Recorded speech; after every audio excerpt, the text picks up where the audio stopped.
Welcome to Clixed Off, brought to you by Lucky Dice Games in Huntsville, Alabama.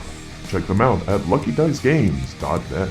Want to support the show? Check out our Patreon. $5 and above gets you access to our Patreon exclusive Discord. Check out all the tiers and benefits to help improve your Heroclix skill at patreon.com/ClixedOff. Now for your hosts, Daniel Powell, Jason Alvey, and Alex Coos. Hey everybody, welcome to Clixed Off today. This is your host Daniel Powell speaking. If you like what you're listening to today here on Clixed Off, check us out patreon.com/Clixed Off. $1 and above should be considered our tip jar. $5 and above gains you access to our Discord server for Heroclix strategy and tactics discussion, along with some options in there for practice with states coming up. We can do practice sessions with you. Also joining me today is Jason, only wants like 3 figures from the set. Maybe slightly more.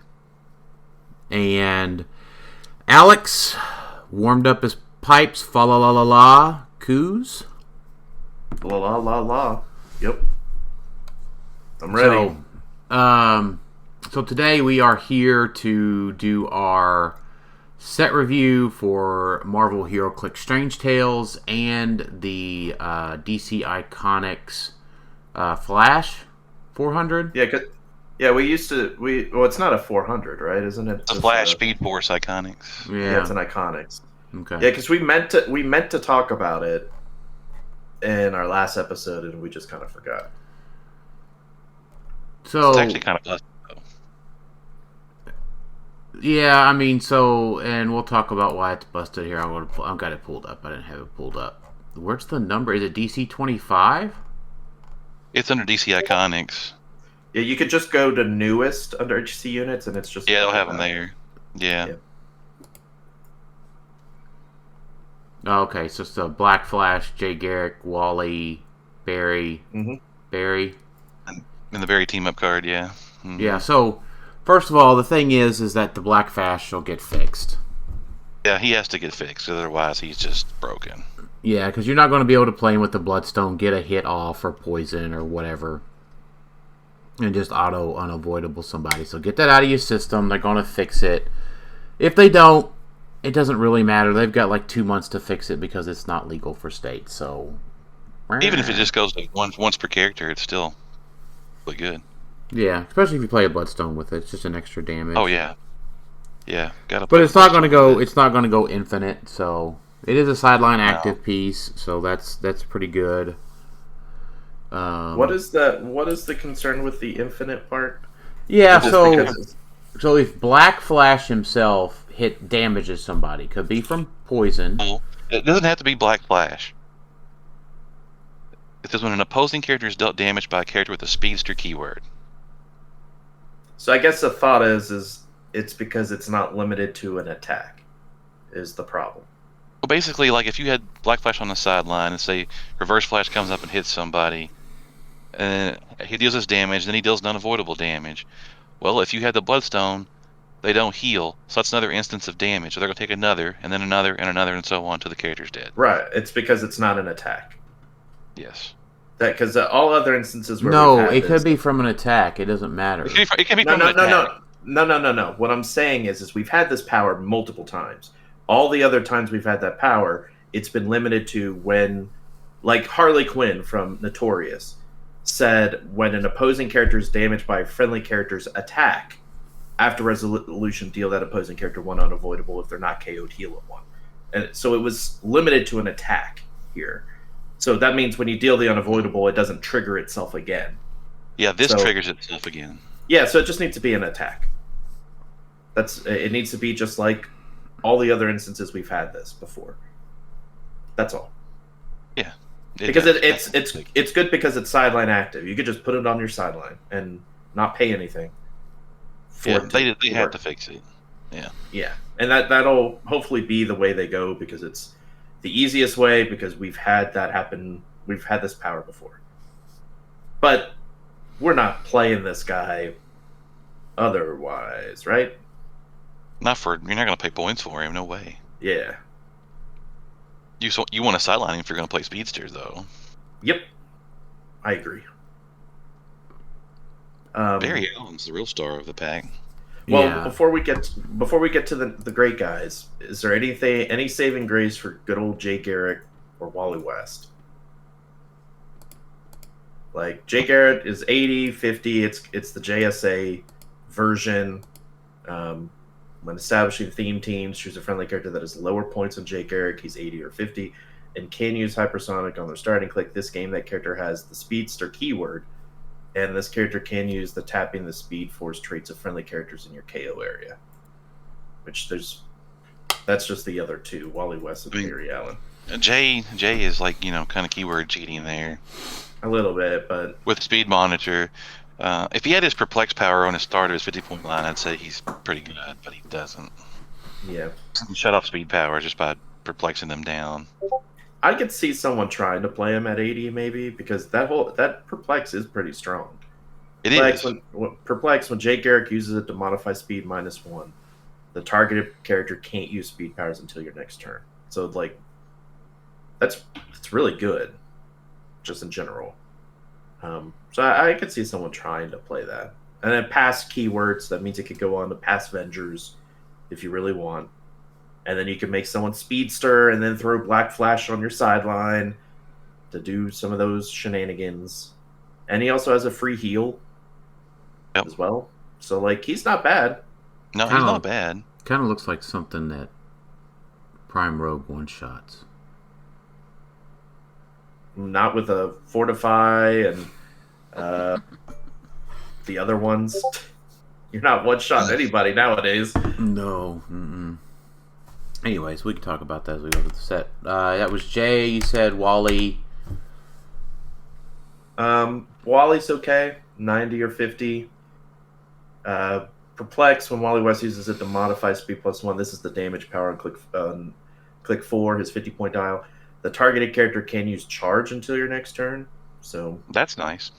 Yep. And then he can sidestep twice per turn. And your other Speed Force guys could use sidestep twice. I don't think you ever played him at 90. If he's in the KO area, but yeah. Yeah, I don't... He's not good at 90 because you're getting TK for some reason. I don't know why he has TK at 90 points. I don't know. Yeah.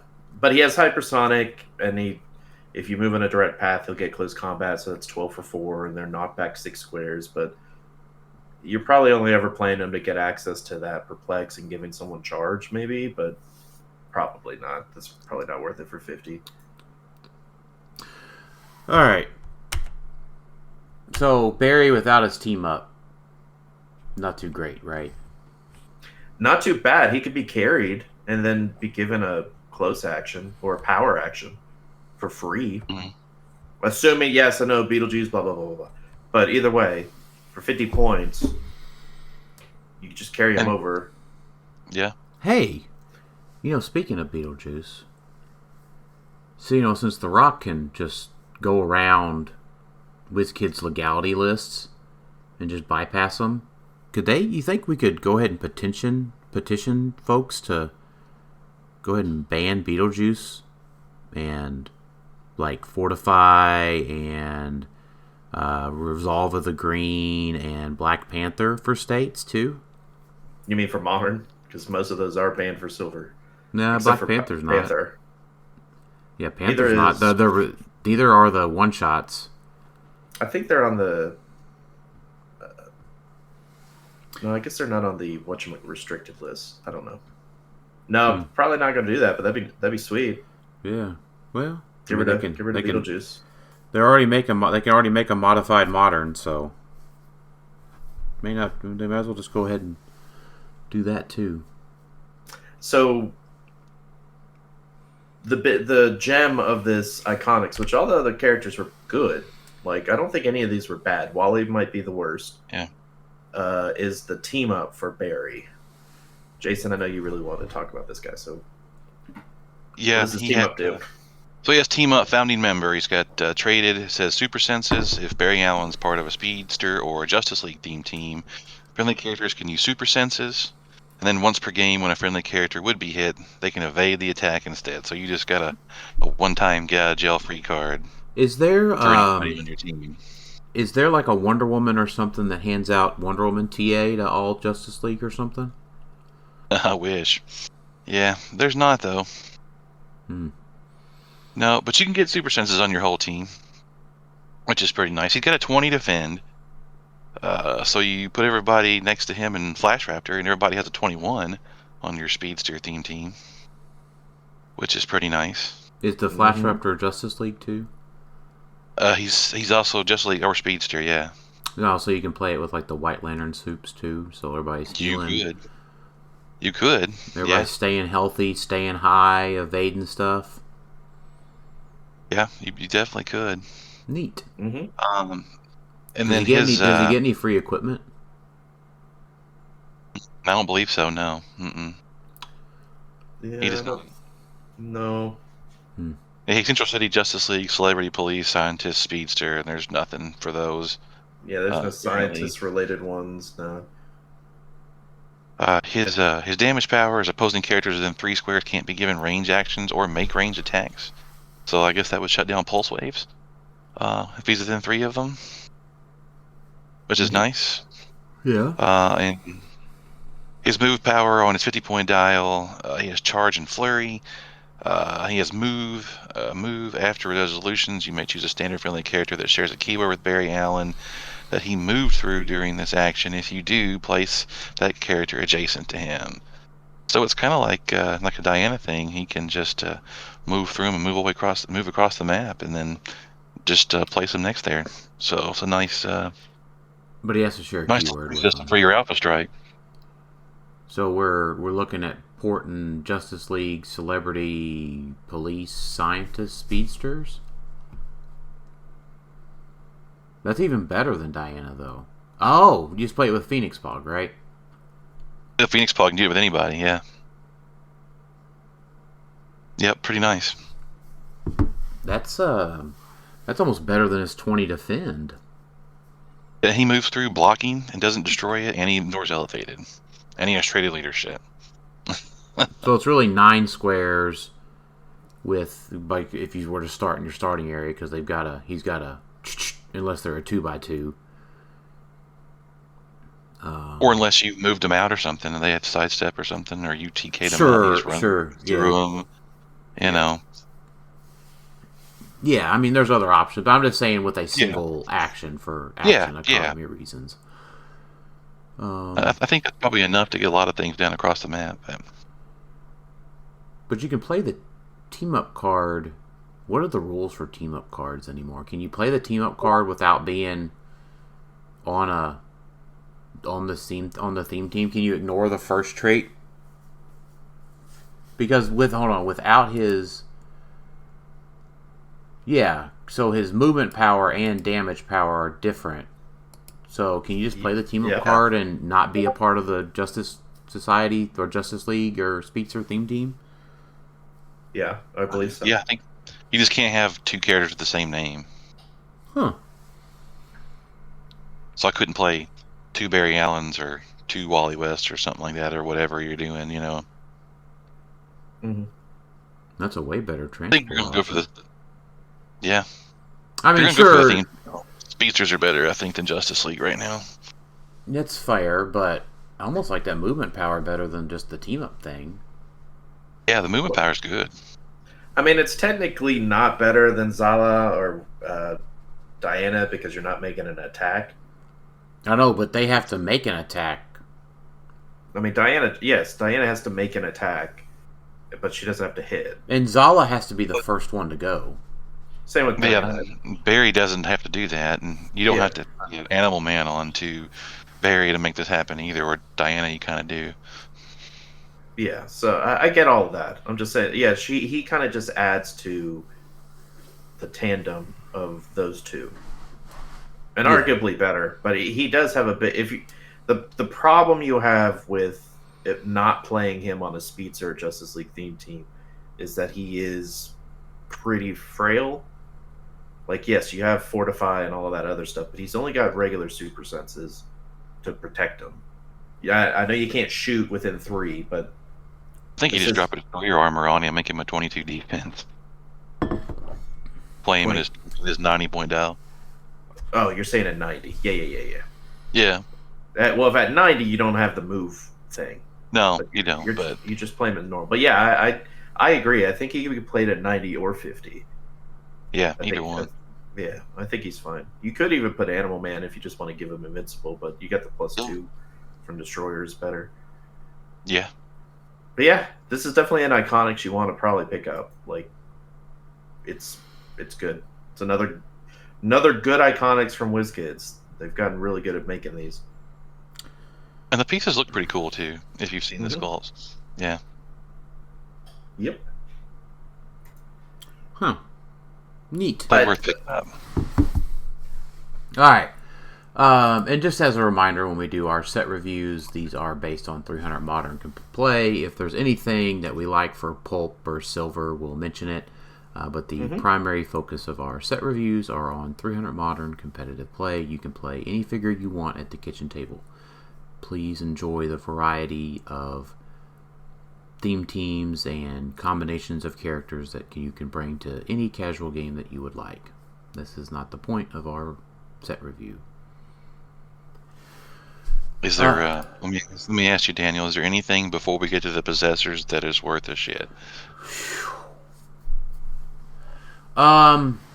Yes. Yeah, I think so. Yeah. I know you do. I'm asking him. Well, don't spoil the set review and then be like, yeah. No, skip ahead to this. There was one I looked at. The Astral Dormammu. Astral Dormammu. Yeah. Some of the 15 pointers in this set are actually worth shit. Yep. Okay. All right. But I can tell you what, Doctor Strange, Clea, Baron Mordo is not. Nope. Disagree. Right off the bat. Number 1, Doctor Strange is actually decent. Only reason being 40 points, gives you TK barrier, prob. Friendly characters with the Avengers keyword have mystics. For all characters with this trait, when an opposing character uses Outwit, Perplex, or Prob to target a friendly character that has mystics, so your whole Avenger team, after resolution, steal that character 1 pen damage. That's pretty good. Like, if you put him on an Avenger team, which could be Pass Avenger, you've got a great support piece that gives your whole team mystics, and then if anyone targets them with Outwit, Perplex, or Prob, they take a damage. Say that's good in that particular instance. I'd say that's pretty great. And Pass Avengers is a great team. Let's not act like Avengers isn't good. So I think this guy's good for a common. Like, I could see someone putting him on a team. Is he amazing? No, but he's a good support piece. I think that trait is actually pretty solid. Well, there's 2 of those 3 powers that you can't even use during the game. So, are we getting onto the free action thing again? You could. Wait, what are you talking about? What 3 powers? Oh, Outwit, Perplex, Prob. Yeah. Don't play this guy with Beetlejuice. You would defeat the purpose. I mean, he's got TK barrier, Prob. I don't mind pinging my opponent using Prob. Sidestep, Flight. Like, this guy is pretty good for 40 points. Now, I would never play him at 75. Yeah, you can't. You can't use Sidestep. No, we're saying you can because The Rock is going to ban him in Modern and Oh yeah. Yeah. Y'all are dreaming there. All right. I will agree with you, Daniel. Clea is not any good, unfortunately. Baron Mordo isn't good. He has the same Outwit, Perplex, but all he does is heal instead of dealing them a damage. Paranormal Investigator, Perplex, but only if he's adjacent to Mystical. Outwit if he's next to Detective keyword, but that's 20 points for that. I mean, it's not bad. It seems a little too pricey for a conditional Perplex. Why is he not 15 points? I mean, I don't know. Vampire, no, this isn't a good vampire dial. I mean, it's neat, but no. That'd be, oh man, that would. You get a hypersonic blades piece with Battle Fury. That's pretty good. But yeah, good luck hilarious. There. Good luck ever getting that to happen. Yep. I do like the Darkhold Redeemer. It's enhancement and protected mystic. So I think my whole thing with the set in general is the Star Sapphire ring has a ton more uses. Because there are just generally good pieces in the set, and just throwing a Star Sapphire ring on them just gives them a whole lot more value. I like the kitty cat. Cat's cool, but it's no Teakle. It's not I mean, got blades. Probably to target adjacent characters. You could make it where you reroll only one die, but then you KO the cat. Nah. I mean, it's kind of like, equipping your guy with prob, right? Because he just carries the kitty around the whole time. True. That is true. Enchantress 008 45. Nah. She doesn't get rid of all of your opponent's ongoing powers. If her trait didn't have the requirement for line of fire, then maybe she'd be a little bit better. Where it's like, haha, I move you one square back, like when you're taking a move. If it didn't have range or line of fire, that'd be even if it was just range. Like I know it's only 4, that's still something. But line of fire, map wide, nothing. Map wide. It has to be global, man. It has to be global. Like, yeah, you're probably right. Mindless one is not one of the better expendable goons in the set. He's fine. We've seen something similar. They're just kind of meh. Shield. We have 5-point enhancement, so In power, you mean? Not enhancement in power. Excuse me. Yeah. Shield Spy is overcosted. 40 points, no move and attack. Outwit, sure, but nah. Only if he's on a spy theme team. Or a spy. Or sorry, just a normal theme team. He gets outwit. That's meh. The Nick Fury one, it actually isn't bad. 15 points for an 11 for 3 attacker, and if it's KO'd, your robot or shield gets shape change, and it also has the shield TA. Definitely not bad, but the one that I think is the best for mystical teams is the Wand Agent. For 15 points, adjacent friendly characters with the mystical keyword have shield TA. Yeah, that's really good. Yeah. Unfortunately, on the 15-point dial, it only has Empower. But you know what it's really good with? What? Legacy Tri-Sentinel. Or, I guess you don't need it for Legacy Eternity. You got enough range there, but it is an easy access to the shield TA. Because now your Tri-Sentinels can Tri-Sentinel the other Tri-Sentinels, and you got a 12 range, so it's the whole map with the sidestep. Yep. That you can't use, by the way. If you could theoretically use a sidestep, you could do it. Now, Dan, this is the one you said you were excited about, number 13. I am. Not excited, but... I do like the 4 through 6 super senses. That's really annoying on a 15-point piece. It's not the actual goon, but the unique modifier, adjacent opposing characters modify attack -1. I mean, that's not bad. I kind of liked it. I picked one up out of the set and I was like, this is neat. I mean, you get swarmed with 3 of those guys. Their 18 suddenly becomes a lot more useful. I think they're a pretty good tie-up piece. Yeah. Astral Scarlet Witch, all these astral pieces that are 15 points. Super senses 4 through 6, that's an astral form thing. Friendly characters within range have safeguard opposing prob. That's her damage power. She's got a 3 range. It's okay. That's nice to have that. But you could also play, it's what Freya does, right? So Freya just shuts off. Yeah, she does that. One of her things does, and then she shuts off opposing stuff. Yeah. Mm-hmm. Astral Agatha. Yeah. Astral Agatha just has an outwit, but only to target an adjacent character. Probably not worth it for 15 points. Then randomly Ebony. This is our first uncommon. 25 points. Adjacent friendly characters with the mystical keyword modify range +1. If they have Agatha in their name, also modify their attack +1. They also have enhancement, and they're tiny because I think it's a cat or it's an ebony. It's some sort of animal. It's okay. Probably better if it was 15 points. Is there an ivory? What? Probably not. No. You guys don't get that one, I don't guess. I do. Ebony and ivory. Dun, dun, in a harmony. Astral Doctor Strange is pretty good. Giving your Agatha +1 destroyer. Number 17, Astral Doctor Strange has Astral Form, has Barrier. Sideline active once per game for all friendly characters with this trait. If Astral Strange is on your sideline, when a friendly character named Doctor Strange would be KO'd, you may instead replace them with Astral Doctor Strange and click 1. And then they have an attack power. Lines of fire drawn to adjacent friendly characters are hindered. So that's fine. I mean, if you're playing a Doctor Strange, put him on the sideline, one on your past Avengers team. Yeah, just to give you a get out of jail card. Astral Clea doesn't do much. Same Astral Form. Jason, hold on. What? No wonder you said you don't like this. Oh my gosh, this would be a pain in the ass to build a SEAL team with.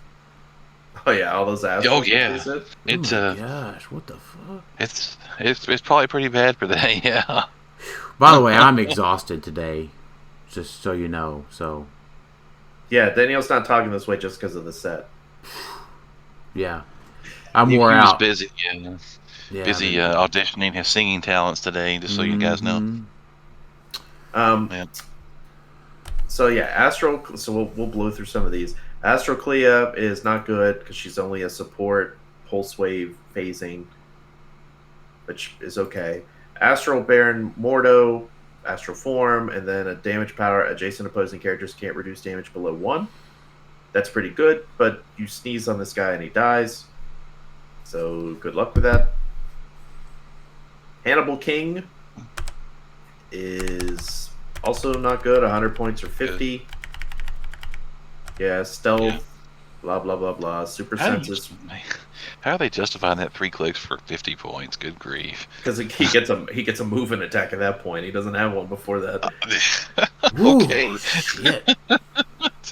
I mean, that is like the worst 50 Is point it bad click. that I like this set, but why is some of this stuff so awful? Yeah, I feel the same way. I like People the are going to set, get tired of us not enjoying the commons and uncommons. There's been some good commons, though. A couple. Sometimes we just I was more skip excited over all of them. Yeah. Umar the Unrelenting. When a friendly spell one-shot is turned face down after resolution, she may give an opposing character an action token. And then he succeeds on a 4 through 6 shape change.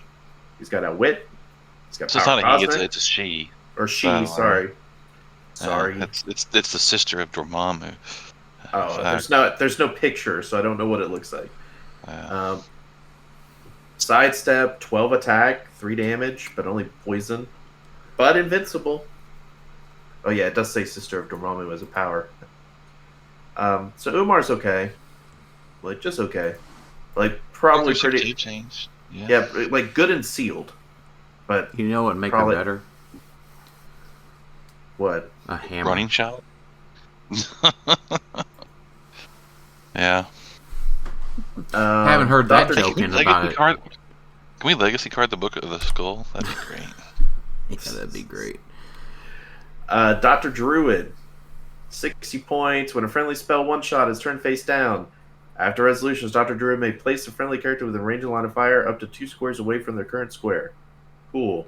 But you're paying points for that because you're doing a one-shot.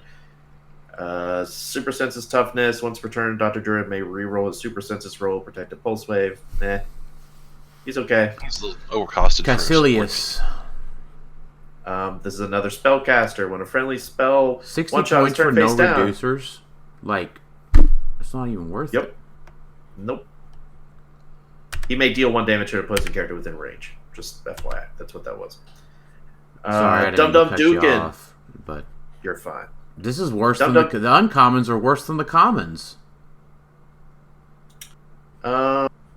Dum-Dum's okay. Like, if you're playing a monster theme team, he gives out the shield TA. And he doesn't get his attack power till mid-dial, which kind of sucks, but it's not an amazing attack power anyway. So he's okay. Leadership. I don't know how much monster leadership there is, so it's okay. And he gets arrows for free. Nick Fury, number 25. Leadership. Once per turn, a friendly character with the shield TA may use it as free. That's actually kind of cool. And then he's got a defensive power, toughness, willpower. Friendly characters a share keyword with Nick Fury. Modify defense +1 if they occupy hindering terrain. Not worth 60 points. Wong, does he let you do stuff twice? He is keyword cheating for mystical, but no, he doesn't. Leadership. When establishing theme teams, friendly characters with the mystical keyword gain the shield keyword. And then he has a damage power only on his top click. Exploit weakness. Opposing characters within range can't use prop. That explains why he's 50 points. Yep. That one click of that That's damage power. But yeah, one click of it kind of sucks. He's There's not bad literally otherwise. 3 more clicks of blank spot right after that. But they Yeah. could have just... Maybe it's just a mist. We got it wrong back to that, maybe. I mean, we saw Larry the Leaker showed us that they use spreadsheets. So all you have to do is just click and drag. Most of us use spreadsheets at our job every day. It's super easy. Broop. Yeah, they must have messed up that copy and paste. That's what happened. Gosh, come on, Larry. We miss you. Frank Drake, 85 or 40 points, stealth, Midnight Suns. Is there someone in this set that can, like, talk to Larry the Leaker in the afterlife and, like, click him up? Probably. Yeah, probably. All right, I got to get my Larry the Leaker reference in when we talk about Mindless One. All right, Mindless One. Frank Drake's not that great. Yeah. Frank Drake's not good. All right, Mindless One. Was this where you were getting the Larry the Leaker one, or did you have anything to say about it? No, nothing. Nope. Silly. Okay. Mindless One, 15 points. It gives enhancement, adjacent friendly character's name, Baron Mordo, Dormammu, or Mindless One. Modify range +1. That's actually not that bad if you're playing one of those guys. You might consider. Well, this guy. like, here's the thing. Like, that should just say adjacent friendly characters can modify range +1. Just get rid of the character name requirement. It saves ink. Better for the environment. I don't know if that's not a good argument. But that's not themey, though. Yeah. Okay. Yeah. Now we get into some spicier stuff. So I got to read these guys again. So I'll read them off here. So we've got Possessors. Can we just do all the, because they're not in order here, because we've got Shanzar, Nightmare, Jericho. Almost said Jerko. They are in order by number. Oh, okay. 29, Well, I was 30, gonna. 31. Well, where's the avatars then? They're toward the end of the whole thing here. Yeah, they're later. Okay, so they're patrons. Sorry, they're possessors and patrons. They're at the very end. So we'll do the possessors, then we'll scroll down and do the patrons. No, we can get to them when we get to them.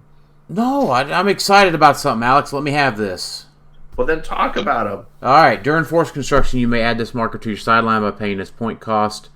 Sideline active for all possessor markers. When an opposing character KOs a friendly character, you may attach a possessor marker from your sideline to that opposing character. That attached character can use that possessor's effect and has power. Return a possessor marker attached to this character to its owner's sideline. When the character leaves the map, KO this marker. So you got to pay 10 points to put this bad guy on your sideline. So you're not going to be able to use it because Black Panther's going to block it. Okay, got it. There's no requirement if they are equipped or anything like that, at least on these possessors. So Shanzar, you're playing Shanzar. One of your character gets KO'd. And then you go, alright, here's a Shanzar. And then the Shanzar goes, when this character is given a move, power, or free action after resolution, deal that character 1 penetrating damage. Pretty good. Not too bad. Okay. For 10 points. So when the guy takes a power action to get this thing off of him, he takes a penetrating damage? Because it has power, turn a possessory marker attached his character to its owner's sideline. So when he does that, he takes a penetrating damage, right? No, I think he leaves the map because it's No, yeah, I guess you would. Well, no, because it's after resolutions, and at that point... It doesn't say after resolutions. No, the deal the damage. Oh, this says at the bottom the effect says after resolutions, so yeah. Yeah, so I guess probably not, yeah. So is this any good then? No, I mean, because they're probably... I mean, what if they're not in a position to... Well...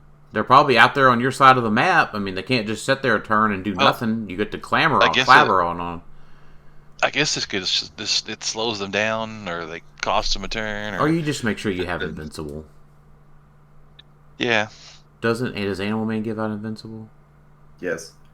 No. It does, but I mean, you may not always have that option. That's true. And it is a may. You may attach the possessor marker, so you don't have to do it. So if they KO something that has a reducer, you could be like, "Nah, fam, I'm good." We're gonna over here. When you do it, yeah, you get to choose when you do it. Yeah. Yeah. So that makes it better.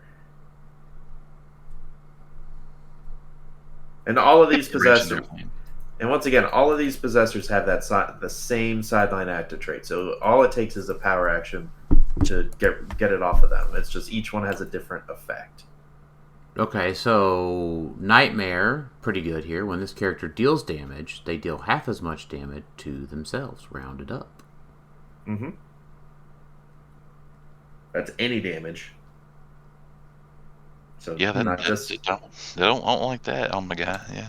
Yeah, so they would probably have to power get rid of him. Yeah.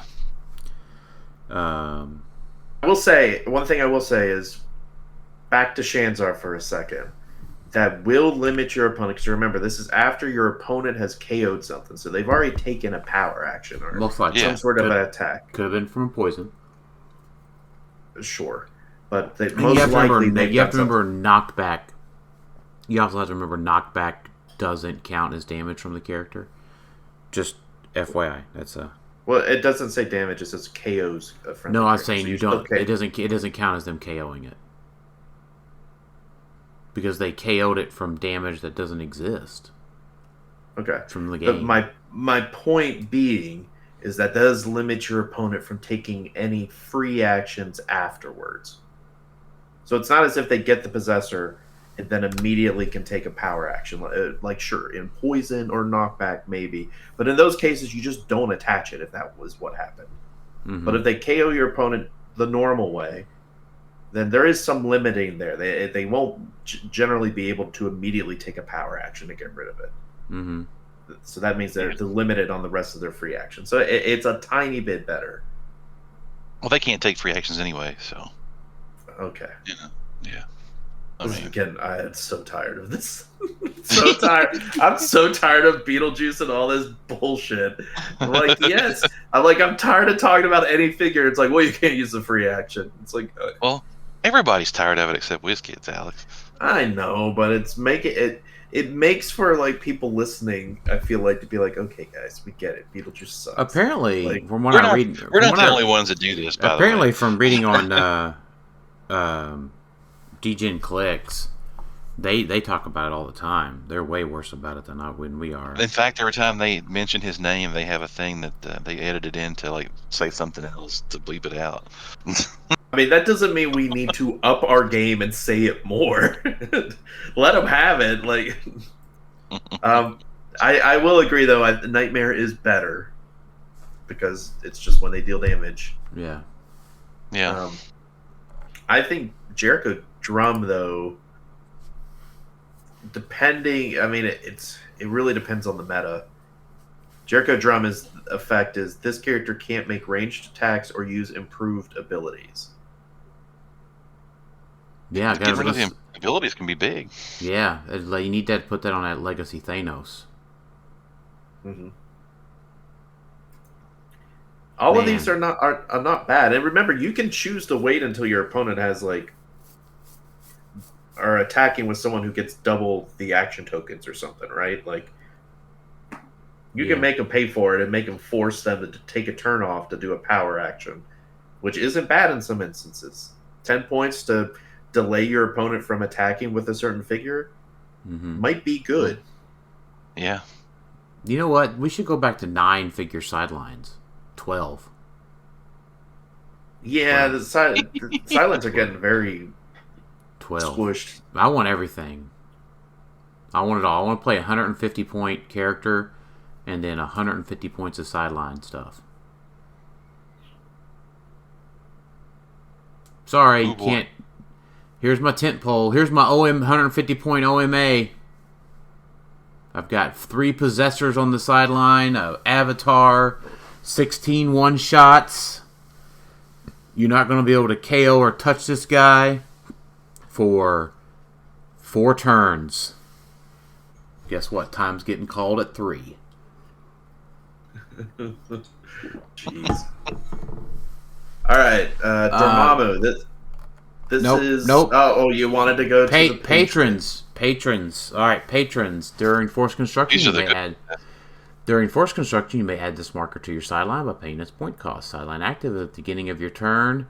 You may choose a friendly character to be Agamotto's avatar until you choose again. That character can't be equipped or chosen to be any other character's avatar if it's Agamotto's avatar. When Agamotto's avatar uses Outwit or probability control, they may do so regardless of line of fire. When Agamotto's avatar is KO'd, remove Agamotto from the game. So you get to switch the avatar, the patron, every turn. Can. This one. As long as they're not equipped or another person's avatar. Yeah. So they just get... That's not that good. When they use Outwit or Prob, they just may do so regardless of line of fire. I mean, if they got a big range... Sure, but, like... That gives you a Kevin-like prob. Yeah. Like, that's good, and you could choose. And all 3 of these patrons have the same beginning of your turn, choose a friendly character. Like, they all have the same... They can't be equipped, and they can't be another avatar. The risk you run is obviously if the avatar is KO'd, you get rid of this thing too, but it's only 10 points. Mm-hmm. Oster. When Oster's avatar uses Perplex or Probability Control, after resolutions, you may heal the target 1 click. I guess that includes they can perplex themselves and heal themselves. Or prob themselves and heal themselves. Yeah, it's not bad. Yeah. Just got to be careful and not accidentally prob your opponent. It's a May. Oh, true. Yep. Hoggoth, the tiger. If Hoggoth's avatar can use Outwit or Perplex, they can use that power twice a turn. Well, they can't because it's free action. Okay. Yeah, Hoggoth is probably the best one because you get double Perplex. Like, that's solid. It's hard to look at these and be super excited because, you think of the other avatars that just give powers, and none of these give powers. But the fact that they can swap between people is what makes them better. So, like, if your team has multiple... Like, if you're playing multiple probs, right? Agamotto makes sense to play. Yeah.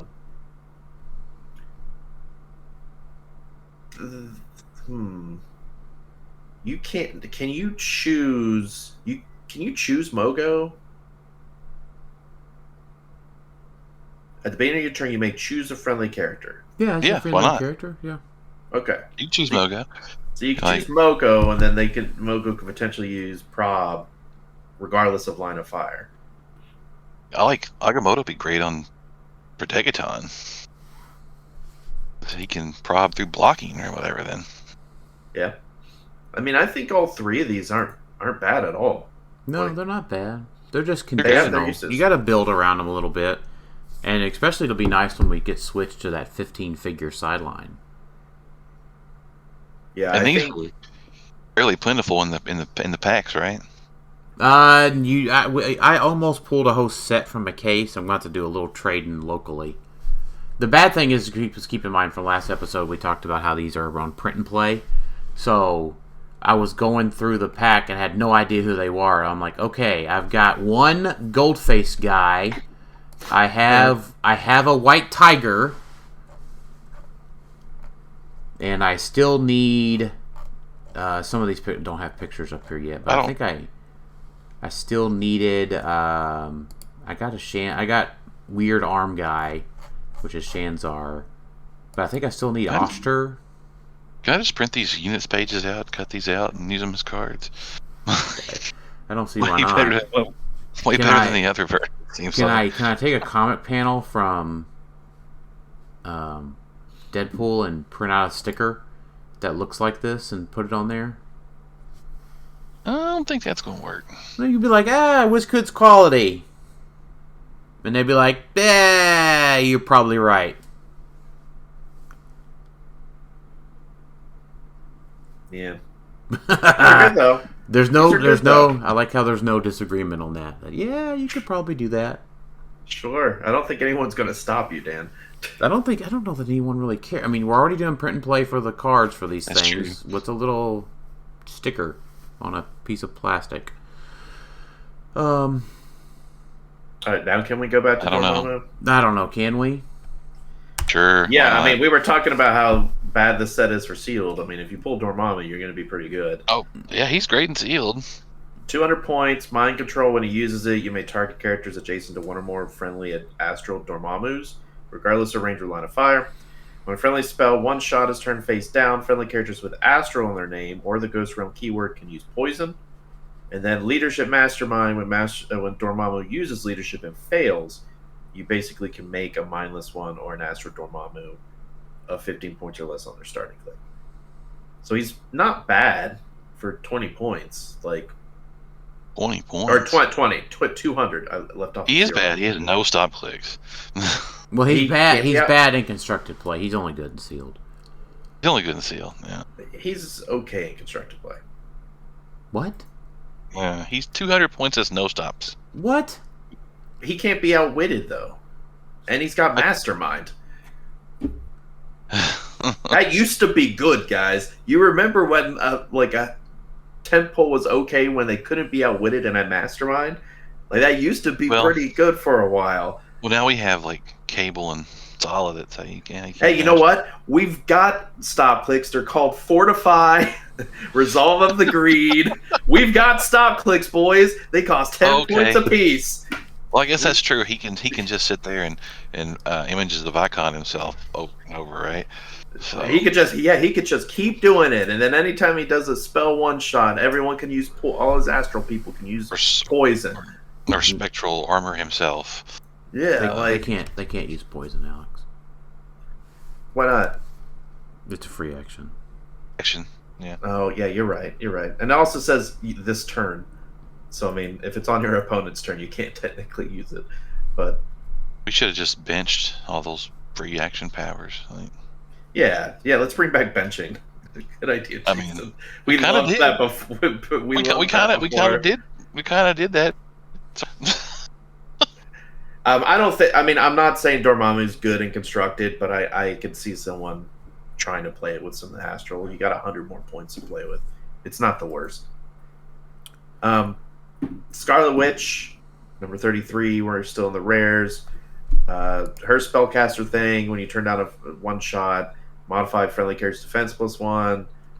She's got this cool hex magic thing where she generates a standard terrain or generates 2 Astral Scarlet Witches. Unfortunately, the Astral Scarlet Witches were not great, so she's not that great for 70 points. Agatha, 75 points. People are talking about Agatha. Yeah, she can flip them back over, right? Yeah, when a spell one-shot is turned face down, after resolutions you may heal Agatha, do clicks.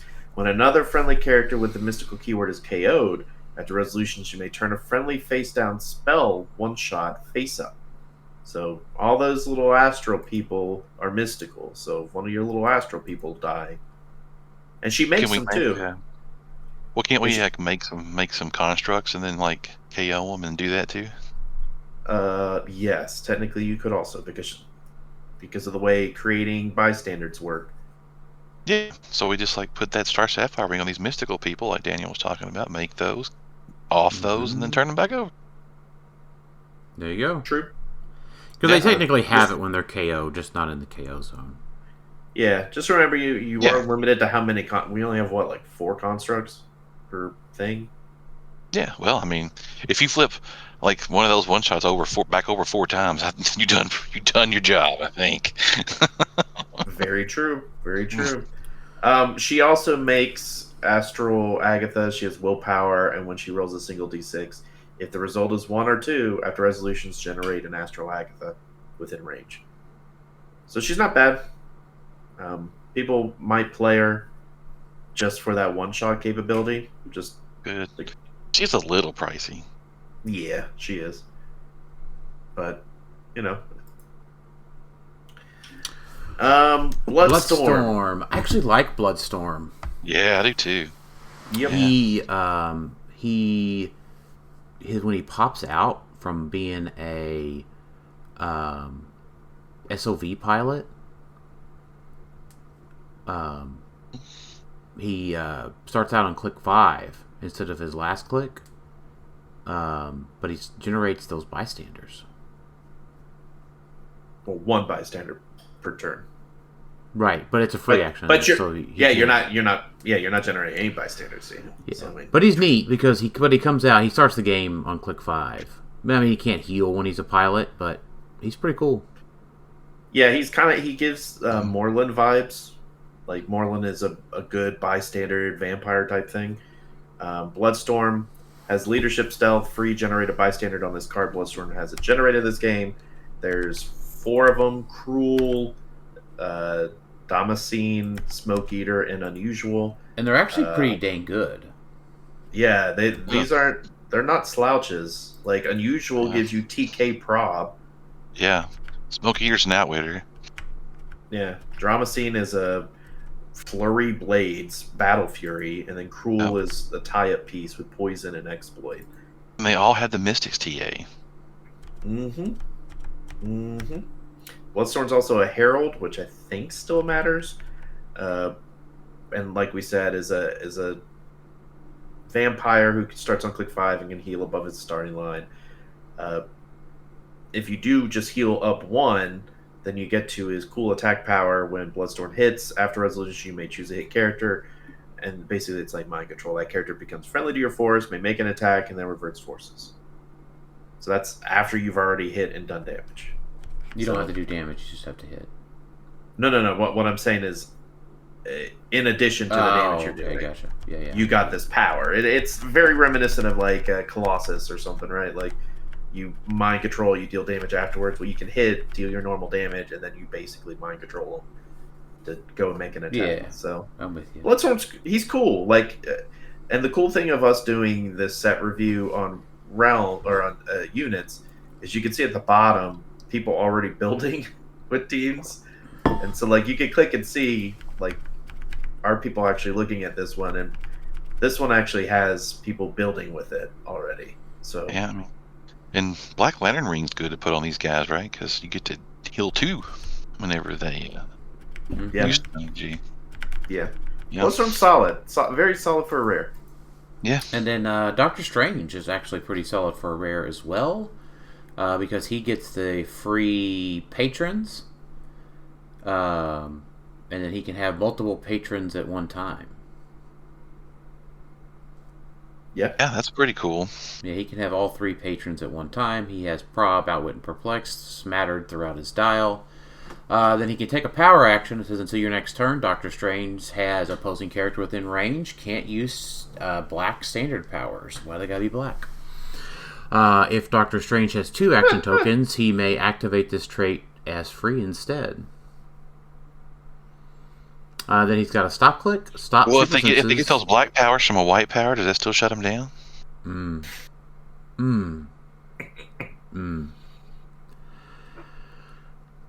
I think it's got to be just a standard black power on the dial, Jason. That's what I thought. Yeah. Stop click is stop super senses, but succeeds on a 4 through 6. Opposing characters within range can't use him. Tiny. Can't use No, tiny. Can't use improved targeting or movement abilities. Is that the targeting symbol? It looks like tiny. Yes. Oh, I thought It's targeting targeting or movement, yeah. I thought targeting Yeah. was a plus. That's traits. He's pretty good. Yep. Decent for a rare. Good keywords. Good keywords. Blade, the rare, is pretty duty. Yeah, 70, 45 points. Blade's Claws, when he uses it, increase the result by +2 if the target is above their starting line. So it's, against vampires. And then Steel Energy, when Blade KOs an opposing character, you may replace him with the Prime Blade on click 5. If you do, after resolutions, deal each opposing character adjacent to Blade 1 penetrating damage. So that's cool, I guess. And so then you go to Prime Blade, which looks like normal Blade, but he has one of those Halloween fake fangs on. 75 points. I mean, it looks like he's got one of those toy little fake fangs. Blade starts on click 5.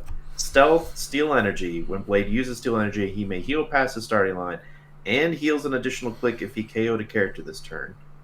On click 75, like when he starts at 75, he does have Charge Flurry. When Blade hits after the attack resolves, you may move him up to 2 squares. Blade may move between attacks during Flurry. That's great. And then he has an attack power, Blade's Claws Fangs. When Blade uses it after resolutions, opposing characters adjacent to the target are dealt 2 damage. This guy's. What was that? What was that noise? That's what Blade's doing in his pose right now. Oh. Look at my teeth. Blade's not bad. Like, problem is he's only got invulnerability. So, like, if you give him Animal Man to give him Invincible or something like that, sure. What, you don't think he's not bad? Like, does he get Rally Die that keeps him from dying? I mean, he could be on a Wakanda team, and you can't have him and with played with Black Prime Panther. and played with Prime Panther. Of course, yes. Yeah, that's it. Oh boy! When you get that black ring on him and he just flurries somebody, then he could heal 4. Yeah, Go right top dial. He's hypersonic 13 for 6 and 20 defense. His Exploit. downs. Yeah, Talk to me about playing this piece and not a vacuum. How you deploying this guy with his 4 movement charge? Animal Man to give him 8 move hypersonic, then he attacks once. Avengers, so you can have Flash Raptor bring him over, or Diana or something. And you could also make him have like a 6 move charge at that point too. Yeah, I mean, there's options. We just talked about the Iconics Flash. Yeah, there you go. Play, You could do it. He is play Phoenix Pog, and now Blade's coming over. Hey, what's up? You can also just give him Animal Man, and he can hypersonic. He doesn't get the flurry, but he still gets the move +2 if you hit. When Blade hits after the attack resolves. So that doesn't have to be as part of flurry. You can just hypersonic hit, move him 2, and then move him the rest of your hypersonic. So, I mean... And then that would also give him invincible. Man, he's also thankful for... He's also awful. He's really thirsty for that blood. Mm-hmm. Yeah. Ghost Rider 038. Yeah.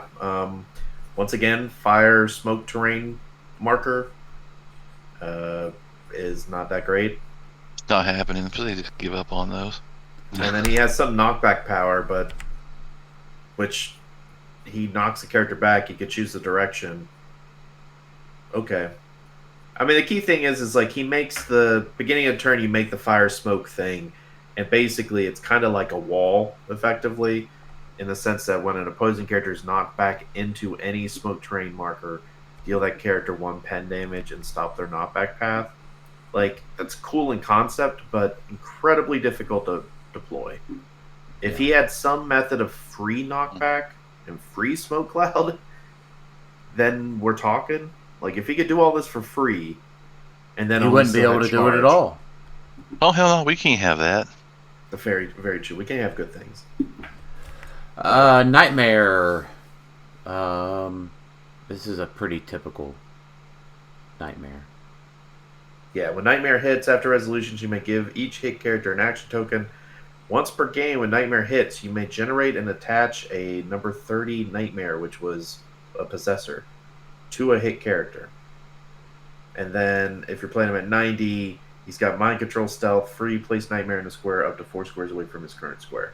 If you're playing him at 90, he sucks, because he's just a That's the only way that's the only way he has movement attack. But that's what they've done with Nightmare the whole time. He has a 13 attack, 1 damage, Mind Control up top, and then his half dial sucks, and we never play him. Yep, and he's triple target, Mind Control. But yeah, you're right. Morbin time. 50 points. Guess what? Who would have thought he's a vampire too? Starts on click 5, steal energy. Yeah. Outwit support. When Morbius heals another character, after resolution, heal Morbius 1 click. He may heal past his starting line this way. Ooh. So like he can heal people and heal up a click, so you can get him up there, but it takes a bit. It's not easy. So the only heals another character. It works well with Nightmare. With Nightmare? Works with like No, not Nightmare. Vampire Wolverine. Vampire Wolverine, yeah, that's what I was thinking of. So you can just heal him up first turn. Yeah. It's okay. I mean, he's only 50 points. So, yep. It's okay. This is how vampires need to be nowadays, though. Like, the good ones is they need an alternate way to heal up besides just stealing energy. Remember when they used to take pushing damage on top of it? Yep. Gosh, it was awful. Hulk, non-prime. As Jason pointed out, he's a really good SOV pilot. 13 attack, 5 damage. And he can make a pog if he misses an attack, or somebody just hits him and doesn't deal enough damage to him. Oh, and he's an Avenger, so like he could even be like a 14 attack. Yeah, you'd have. I mean, as an SOV pilot, you'd have to have another Avenger on your team to start off with on the main force. Well, potential. Yeah, it's there. It's a thing. He's got 20 defense too, which is nice. Yeah, that helps. And he's got defenders if you have any wild cards left on your team. Yeah. Yeah, the unfortunate part is otherwise this looks like a legacy card by the way the dial looks. It's an old school Hulk, right? Yeah. He angry. Roar. Yeah. He hulks up. He hulks up and then suddenly doesn't know how to move. So that's because he's there just thrashing around. Roar. Yeah. But the Namor's cool. Like, Namor's not bad, and Doctor Strange's not bad either, because he'll give Hulk shape change effectively when he pops out. But, typical non-prime figure. Dark Hulk is neat. Yeah, it's traded points. charge. Mm-hmm. Go ahead, Alex. So he's got Sorcerer Supreme. Dark Hulk has Safeguard Mystics. When Dark Hulk KOs an opposing character, after resolutions, you may turn a face-down spell one-shot face-up. Cool. Like Daniel said, traded charge. When Dark Hulk uses Mystics, he instead deals 2 pen damage. He's got a special movement power on clicks 3, 4, 5. Plasticity free, make an attack, but only to target a character that rolled to break away from Dark Hulk since your last turn. And then he's got a special attack power is last 5 clicks, super strength. When opposing character targets Dark Hulk with an effect other than an attack, after resolutions, you may attach Shanzar marker from your sideline to that character. That's a lot of stuff to do nothing. To down dial? I mean, you got to get him down, but I mean, I know he's a charge piece, 80 points, but if you ignore him, he's still a 12 for 4. But then it's like all he's doing, right? Yeah. It's like He's you're just not doing ignoring much him. else. Yeah, because he either had, now you don't want to hit him because then he can Mystics you for 2 pen. You don't want him to KO anything because he could turn his spell one shots face back up. And you don't want to get tied up mid dial, so he's okay, but he's too conditional is the problem. Yeah. He's way too inconsistent to be able to use him throughout a whole tournament.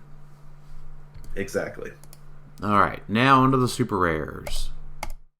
Alright, and our first super rare is Mephisto.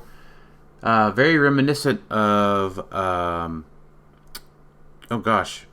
Paris's Mephisto. Yeah, Paris's Mephisto, yeah. Trade Prob, when they attack, if they don't have a contract token, they may re-roll their attack roll. If they do, give them a contract token. Previously, the contract token gave them -1 stats. I don't think that this is bad at all, really. Mind Control, Sidestep, Stealth as a traded movement power. As a special movement power. Mind Control is free, but only to target a character with a contract token that has a or I guess it's an or that has a possessor marker attached to it, or that was chosen to be an avatar. Thankfully they have multiple options. If it was only contract token, then that's never happening because your opponent gets to choose whether they re-roll or attack roll. So the fact that you can get a possessor marker out there or something chosen to be an avatar, which there's going to be plenty of those, like Animal Man's everywhere, right? And that's an avatar, right? Yeah, but this guy doesn't do much. He's 50 points. Like that, he's at the right point value for that because he's still got. I would say he'd be playable at 35. Okay, well, yeah, because that's lower points, thus being cheaper. Yes, he's still a prob piece that's 12 for 3. That has Mind Control, Sidestep, Stealth, and if you get a contract token or possessor thing, he can Mind Control you for free. And he's got then he has Mastermind Mastermind down dial. When Mephisto uses it, he considers friendly characters that share a keyword with him within range and line of fire is adjacent to him. When Mephisto uses Mastermind after resolutions, heal him 1 click. I think just have the Mastermind up top. Yeah, he's a solid like secondary or tertiary attacker, in my opinion. Like, because a 12 attack pulse wave for 3 damage is good. He's got cosmic energy, so he can't be outwitted. So, like, he's not easy to take out because I know, but the downside that he brings is so minimal. Like, to get a free reroll. Yeah. His downside's so big. You can't play that downside. You said minimal, so sorry. The downside is so minimal for the opponent. The contract tokens means they could potentially be free mind controlled. Yeah, but they only get it once. I know, but you can't do that every turn. But it gets around protected a protected opposing prob. It gets around a bunch of other different things. Like I'm not the fact that he's improved targeting either. He's only 50 points. That's my whole thing. If he was anything bigger than 50, I'd be like, no. But 12, 3, 19 defense, invincible shape change, prob, mind control, sidestep, stealth, mystics, like all of those things would normally be worth more than 50. So it's fine. Will he see a ton of play? No, but I think he's decent. Like he's people could fit him on a team and have a good tertiary or secondary attacker. Yeah. He's got deity, mystical, politician, and ruler. All really good keywords. I don't know. Like, I get all what you're saying, and like I don't disagree with you at all, Alex. But like, the part of me is just like, meh. Maybe our standards are just too high these days. I guess. Like, I think they are. I think they are some. I think they are in the sense of like when we do set reviews, if the figures aren't wowing us, we don't have a positive look at them. but that's even the if only they're thing just the only thing that gets played is the figures that are wowie zowie. I disagree with that because you've got to fill the rest of your team.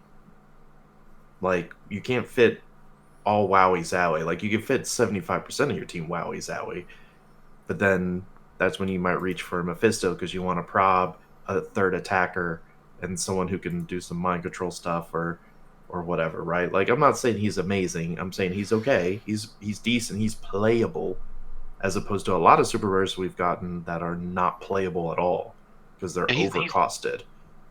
He's not junk or overcosted. I'll agree with you. Yeah, he's like appropriately costed. But that makes it. I mean. But I will say, figures that are appropriately costed are not good.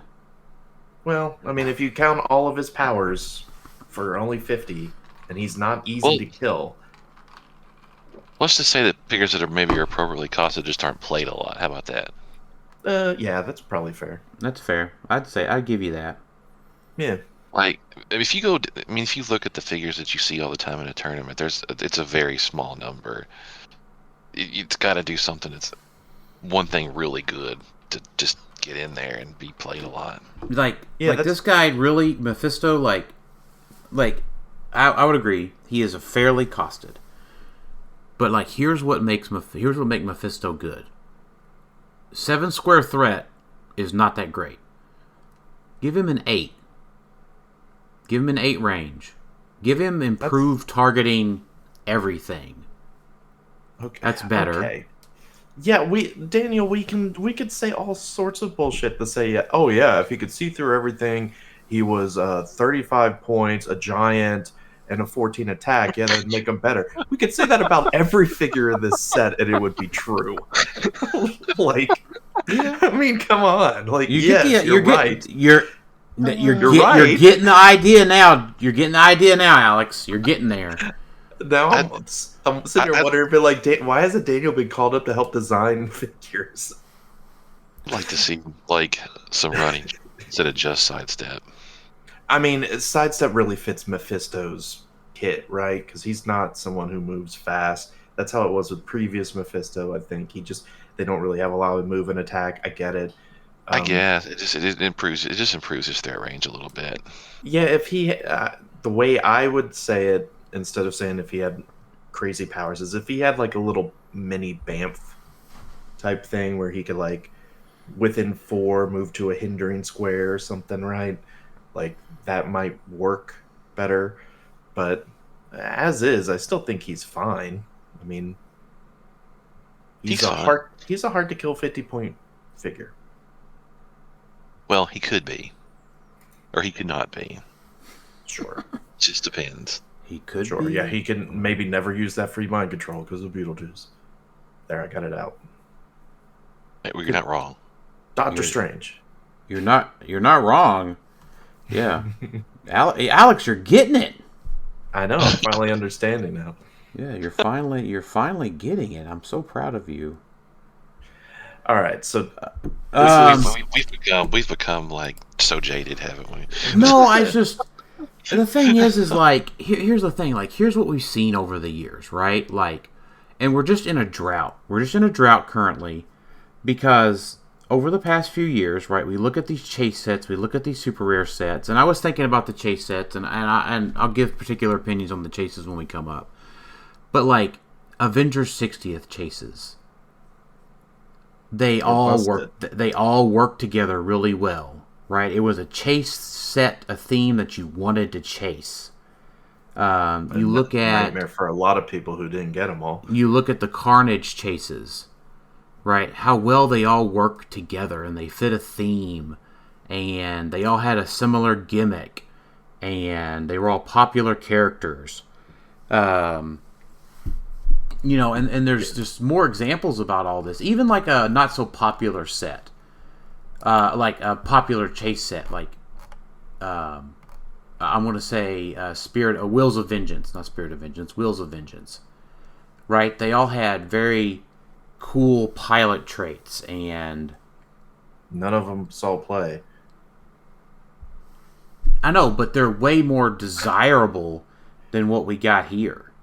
In this, we haven't even gotten to them, and I greatly disagree that these are less desirable. I mean, than the Wheels of Vengeance ones. That was probably not an accurate pull. I get what you're saying with like the Carnage ones, even though those didn't really see play outside the Silver Surfer. But you're right about the Avenger 60. The Wheels of Vengeance, I don't think was necessarily the right pull. Yeah, but even like they were really similar. You know, the thing is like, even look at Collector's Trove, and like all of the Darkhold and what's the other one that is it? Darkhold? What's the other? Infinity Gem one shot. Infinity Gem. Right, like we'll get there, but because this all wraps around to how we're not jaded. But like all of those chases allowed the Infinity Gems to bypass the sideline limit. Now in this set, we get a bunch of spell one-shots, and none of them allow, or maybe one of them does, but none of them really allow you to bypass the sideline limit. So they inherently... Their gimmick now is to flip them back over. It's a different gimmick. It's not a good gimmick, though. There were Collector's Trove ones... doesn't matter, because the Infinity Gems sucked. Collector's Trove allows you to flip them. Some of them did. Barely, yeah.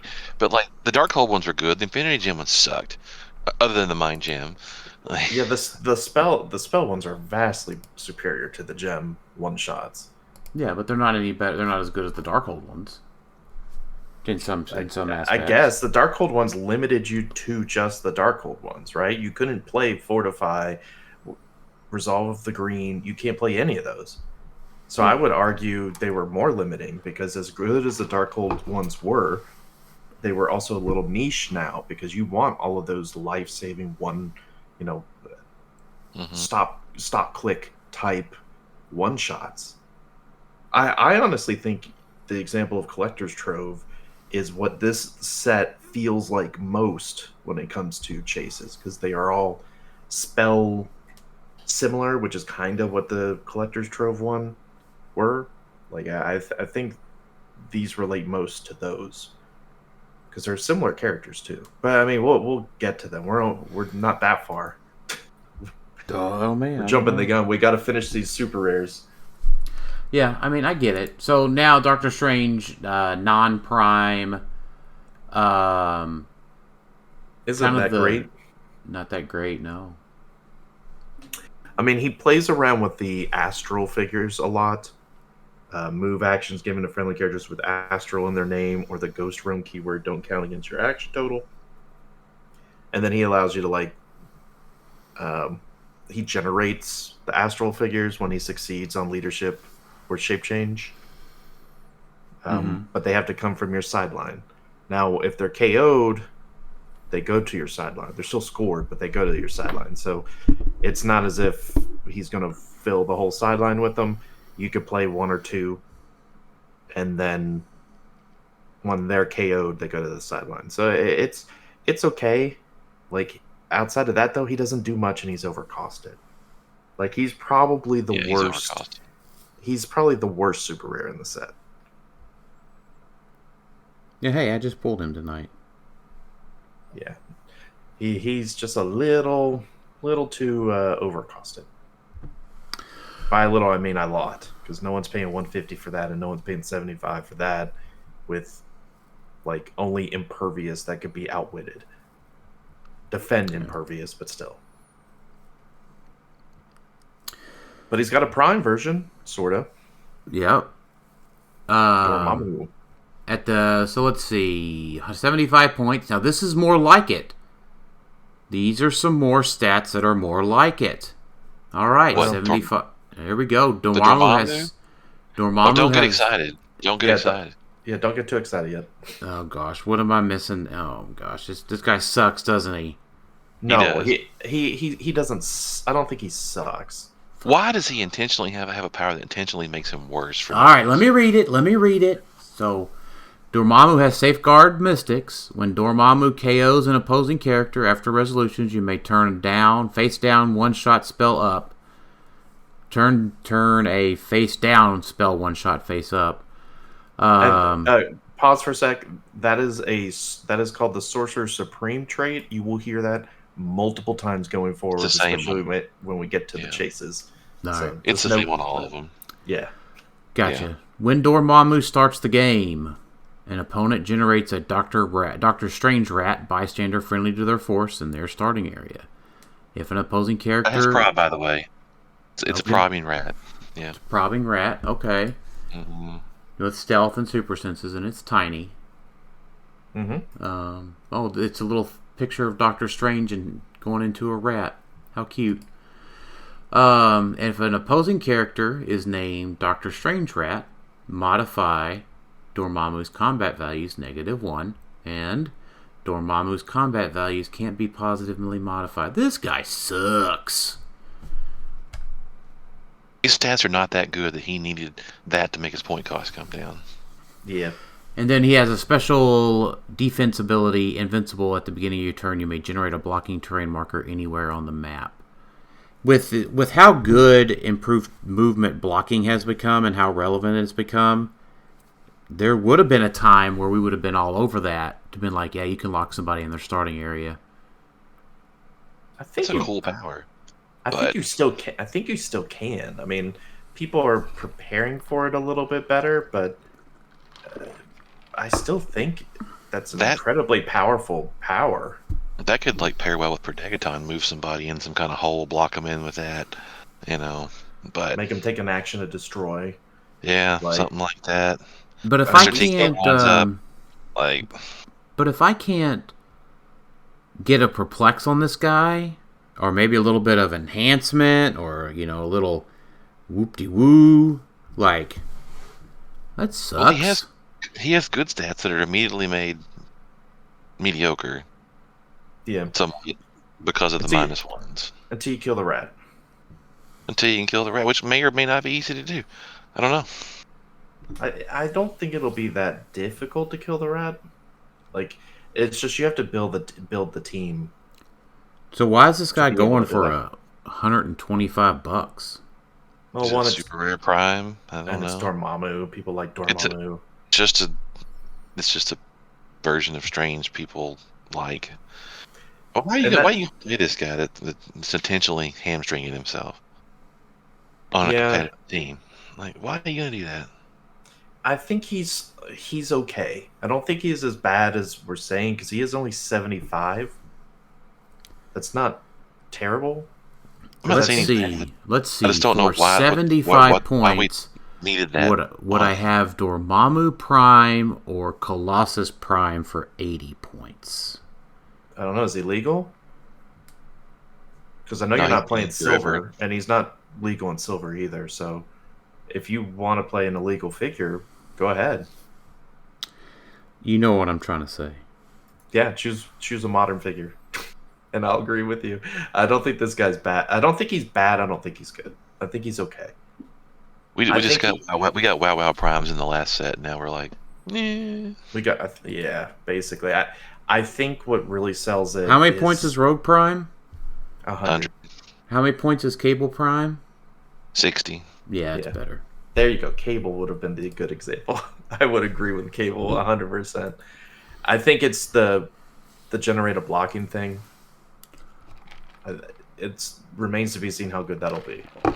Could be great. Well, at least they didn't decide to go with that time Doctor Strange went into oh shit, he was from the Dark Dimension. The both of these. I knew that was coming. Yep, I know it's a nice try. I tried. You went into that Mind Goblin? Yeah, it's stupid Mind Goblin. You gotta be careful with those Mind Goblins. All right, Nick Fury. Nick Fury is interesting. 80 or 60. He's got to trade once per game at the beginning of your turn. You may choose a square occupied by an opposing character. If you do, place the character in that square into their starting area. Then you may generate a shield spy on the starting click. Number 10, shield spy on the starting click in that square. That's kind of cool. Just no rolls, no nothing. You get to put them anywhere in their starting area also. And then he's got a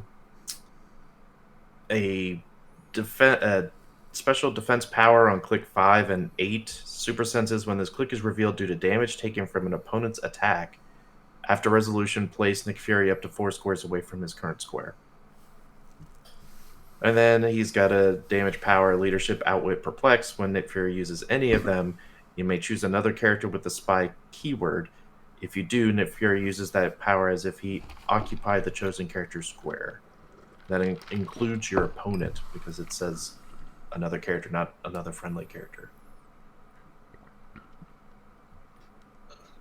It's just a 10 attack for 80 points? 11 attack for 60, maybe? No, you're never playing him at 80. He's a fun piece. I think 60. Maybe he's got marksman. Having that free time platform, effectively, sorta, is interesting. And then the fact that he can just outwit, perplex, like if you're just going against someone that has a spy, which there's I don't know how many spies there are. Let me look. Any key spies out there? That morph card. The more A-bomb. A-bomb. A-bomb. A-bomb. You know what would have been a cool legacy card since this is Nick Fury? It's like a sub-theme. The Unseen. Yeah. Yeah, that would have been cool. He would have been cool. Yeah. I agree. But he's neat. He does some neat things. He's not like crazy, but he does some neat things. Like some people might play him at 60, but I appreciate you, Alex. I look at this optimistically. You know what I look at it? I look at it as what happens when I run over there with whatever Alpha Strike piece you play, and are you obliterating it off the map? Assuming that I have a Black Panther to get rid of the web-swinging Florida Fly images of Icon, blah, blah, blah, blah, blah. There's too many now. Black Panther can't handle them all, Daniel. That's just... Guess we got to play Despero, Black Panther, too. All right, six Desperos, a Black Panther, and a 1 Alpha Strike piece.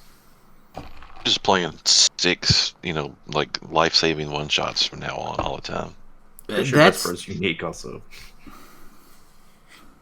Jason, I don't know that you're that. I don't think that you're that far off from reality, really. I'm not. I'm really not. I don't think I am. There are definitely 6 life-saving. Armor, Shields of Seraphim, the Halt Mutant. That's all just, you're not even going to get over here to touch me, sorry. Yeah. I mean, I guess this is WizKids' way of, like, compensating for the smaller maps. And I think if those things didn't exist, Alpha Strike would be, like, just way too good. I mean, it was. I mean, think about Kong's. Kong's on small maps, right? Like, before he got nerfed, it was, hey, do I get to go first? Cool, I'm running over and quaking your whole team for 3. Good game. That was fun. There was nothing wrong with that. Yeah, except when you didn't go first. No, it was fine. That's what you had Mern for. I see. But I do think this is their compensation. They're like, okay, whether it's a good thing or a bad thing, this is their like, okay, you are paying points. You do give up 5-10 points to do this, but you have some get out of jail free cards, effectively. Which is why I'm like, as much as I would like the sideline to get bigger, maybe it shouldn't. Maybe it's fine where it is. Because we don't need all 6. Like, 6 of my 9 sideline spots are going to be the get out of jail free cards. Sure, they could be. The game ends 30-35. No figures were killed. It was all one shots. You're not exaggerating too far. Nope. We'll get there. We haven't even talked about the one shot. Let's talk about Dracula. Now, Dracula is what exactly a vampire dial should be. Yeah, going forward, they just need to make all of... And I think they've kind of done this with a lot of these Draculas or vampires, is giving us alternate ways to heal. I think we mentioned that before with Blade. Was it Blade? Yeah. When he heals himself. Which means you can give him a Bloodstone, or somebody mentioned something else too. Bloodstone? No, Bloodstone. There's something else that gives out healing too. Regen? Isn't there? Yeah, there was something else. Animal Man regens himself. He can make there was something else that gives out regen too. One of the rings doesn't. One of the White Lantern. The Black Lantern ring. The Black Lantern ring. That's what it was. Black Lantern. Yeah. No, it gives still energy. I'm sorry. It's the White Lantern ring. I think that gives regeneration. Yeah, that's what I just said. Yeah. It's White Lantern. Yeah. But he doesn't just heal from regen. I mean, he could, but he's got sidestep, mind control. When Dracula uses mind control after resolutions, heal him 1 click if any characters were damaged during that action. And then the extra good thing is his damage power, leadership, outwit. When Dracula uses leadership and succeeds after resolutions, you may heal him 1 click. Dracula increases his single d6 rolls by +1 if he's on clicks 1 through 3. I like that design. That's pretty cool. That's better. Yeah. Right? Like, he just needs to be able to start healing. Right? You're looking at a successful leadership on turn 1, healing up to click 5, a Bloodstone, regen up to click 2. The problem is that not too bad. He has no reducers the whole dial. Yeah, that's not great. He has Mastermind mid-dial. That should help. Yeah, but then he gets top dial and he's willpower. So, and I understand that's probably a design point of like, okay, it's so easy to get him top dial. You're just going to slap Animal Man on him and regen up and get invincible, so there you go. Yeah, you probably have to, but then you can't do the... Does he have regen? Does Animal Man have regen? I don't think so. Yeah, right? he does. Pretty positive he does. I'm pretty sure you're right, but yeah, he does. So yeah, you just give him Animal Man. Yep. He leaderships turn 1. Hopefully you hit it. Goes to click 5. You regen. Maybe you get Phoenix Force has regen too. Yeah. That's what I was thinking. That's what I saw the Phoenix Force. That's it, Phoenix Force. Yeah. Yeah, you probably want Animal Man just to give him, after he regens, Invincible or something. Yeah. He can be outwitted, but he has outwit, so he's really not bad for 75. He can't be Getting 10 outwitted. speed hypersonic would be pretty cool. He can't be outwitted. Why not? That's free action. Oh, you're right. My bad. Soul's picking power span. Well, man, he's screwed. Yeah. That's why you gotta use the Bloodstone. Nah, but he's one of those, and decent. He has okay keywords: monster, mystical, past, ruler, Legion of Monsters, vampire, brood. But who cares? Those other 4 are all probably the most played keywords right now. So he's not bad. Won't take much to get a 13 for 5 piece. The problem is, though, he does kind of suck, but he is cool. From a design perspective, he's really cool.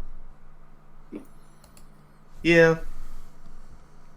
I don't think he sucks. It's just, do you want to waste your Animal Man on him, is the question. Maybe. 13 for 5. 13 for 5. Only for 75 points, 90 points, I guess. Or, sorry, 85 points. It's not bad. Yeah, I'll give you that. Kushala. I don't know this character. She's a Midnight Sun. Yeah, I don't know this character at all. Well, Sorcerer Supreme also. I'll look it up while you guys talk about her. She has a Sorcerer Supreme trait we've seen like many times already during this. She has another trait, Rage of a Dead World. Once per game, Kushala would be KO'd. Instead, roll a d6 and turn her to the resulting click number. Protected Pulse Wave, and this can turn her above her starting line. That's cool. And she has a special damage power Spirit Rider when Kushala attacks. Opposing characters can't use Mastermind or Super Senses. Characters that can use Battle Fury can't reduce damage dealt by Kushala. She must hate the Also, Hulk. Huh? She must hate the Hulk. She must, yeah. Why? That's a cool power. Oh, yeah. So, Kushala, Earth 616 is the main universe, right? Yes. Okay. So she was an Apache woman who lived in the mid-1800s, and she was possessed by a spirit of vengeance after her parents were killed. Oh. So she was that for a long time. When searching for a cure, she met Merlin, who promised to exorcise the spirit of vengeance should she join a team of Sorcerer Supremes of different eras to defeat a powerful entity called the Forgotten. And so this was a big thing where she worked with other Sorcerer Supremes to defeat the Forgotten, but she was also, I guess, not a Ghost Rider, she was Demon Rider, I guess is what they called her at the time. But she had the Spirit of Vengeance at some point. Okay. Well, good for her. First appeared, for those curious, Doctor Strange and the Sorcerer Supremes, October 2016. So not that long ago. Well, yeah, good for her. She can heal above her starting line when she comes back. Yeah, you probably only ever playing her at 40. Yeah. And then, like, hoping you roll that magical one when she would die. When you can do it, ask Darkseid. Yep. She's probably your cheapest option to get the tarot cards. Isn't Madame Xanadu cheaper? Technically, but she's a prime. There's only 4 options currently. Kushala, Chase Doctor Strange, Starman from Lantern Legacy, the Legacy one, and then Prime Xanadu. So... And Kushala's got decent keywords. That's probably the only time you're reaching for her, to be honest. Because if you're like, oh, yeah. I really want a tarot cards, the limited ones that we have, and I know I'm going against a lot of Battle Fury and blah blah blah blah blah. If you want to play a bunch of characters, just get by Mastermind and Super Senses. She's also on your plate there. Yeah, she's good. She's not great, but she's good. I'm not a big fan, once again, of a charge energy explosion. Yeah, I don't mind the close combat movement powers and the ranged attack powers, but... Yeah, that makes no sense. I don't like when they do that at all. I just don't. Yeah. Yeah, that makes no sense. That feels like a mistake. But... Who knows? She might have been punching with one hand and zapping them with another. Pa-chow, chow. Perhaps. Yeah, maybe. Strucker non-prime. When establishing theme teams, Spy gain Hydra. Let's see. Opposing character modify their range, -2. When using Outwit, Perplex, Prob. And those powers have a minimum range of 2 when they do so. Attack power. That's not bad at all. That's like a global power. That's incredibly good. Really? 2 range, making your prog go to 2 range is that's awful for your opponent. It's just a -2. Yeah, I know. So it makes it become. I know. So then a lot of them have like 4 range, and then it becomes 2. Yeah, there's a lot of support pieces rely on the minimum range 4 to do their Outwit, Perplex, and Probs. Yeah. Okay. I mean, you're not playing this guy at full 65 points. You're playing him at 40 because he also has damage power Blades, Claws, Fangs. When Baron von Strucker attacks, characters that can use Impervious, Invincible, and Invulnerability use Toughness instead. Yeah, so but like he doesn't have Mastermind at 40? Yeah. So like you just go breathe and he's just dead. Well, Go no, what? that's when I flip.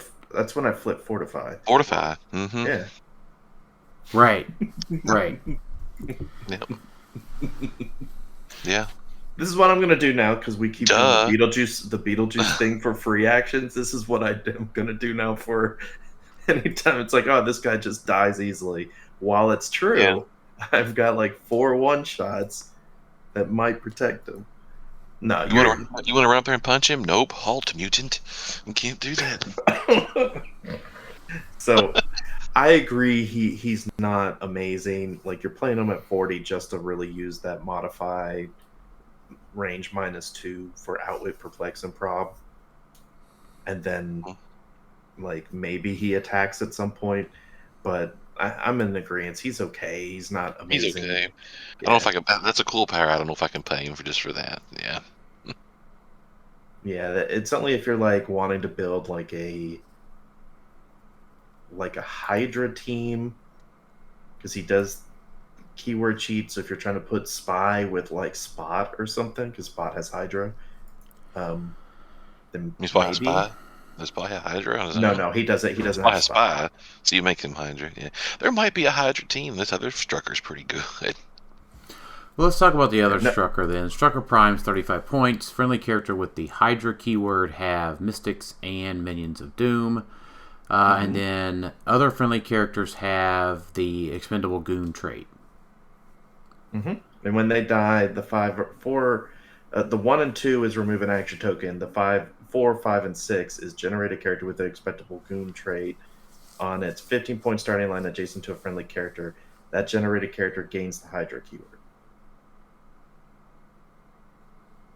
So, then he has a stop, click, stop, regen, and then he also has leadership outwit. I think this guy's great. He's not a WoW Prime, which is why it feels a little bad. I've got one for sale, Alex. You want to buy it? I don't know what the price is for him. Probably outrageous right now. The fact that he gives your whole team the Expendable Goons trait is pretty good. Like, you're not playing him on like a tent pole, obviously.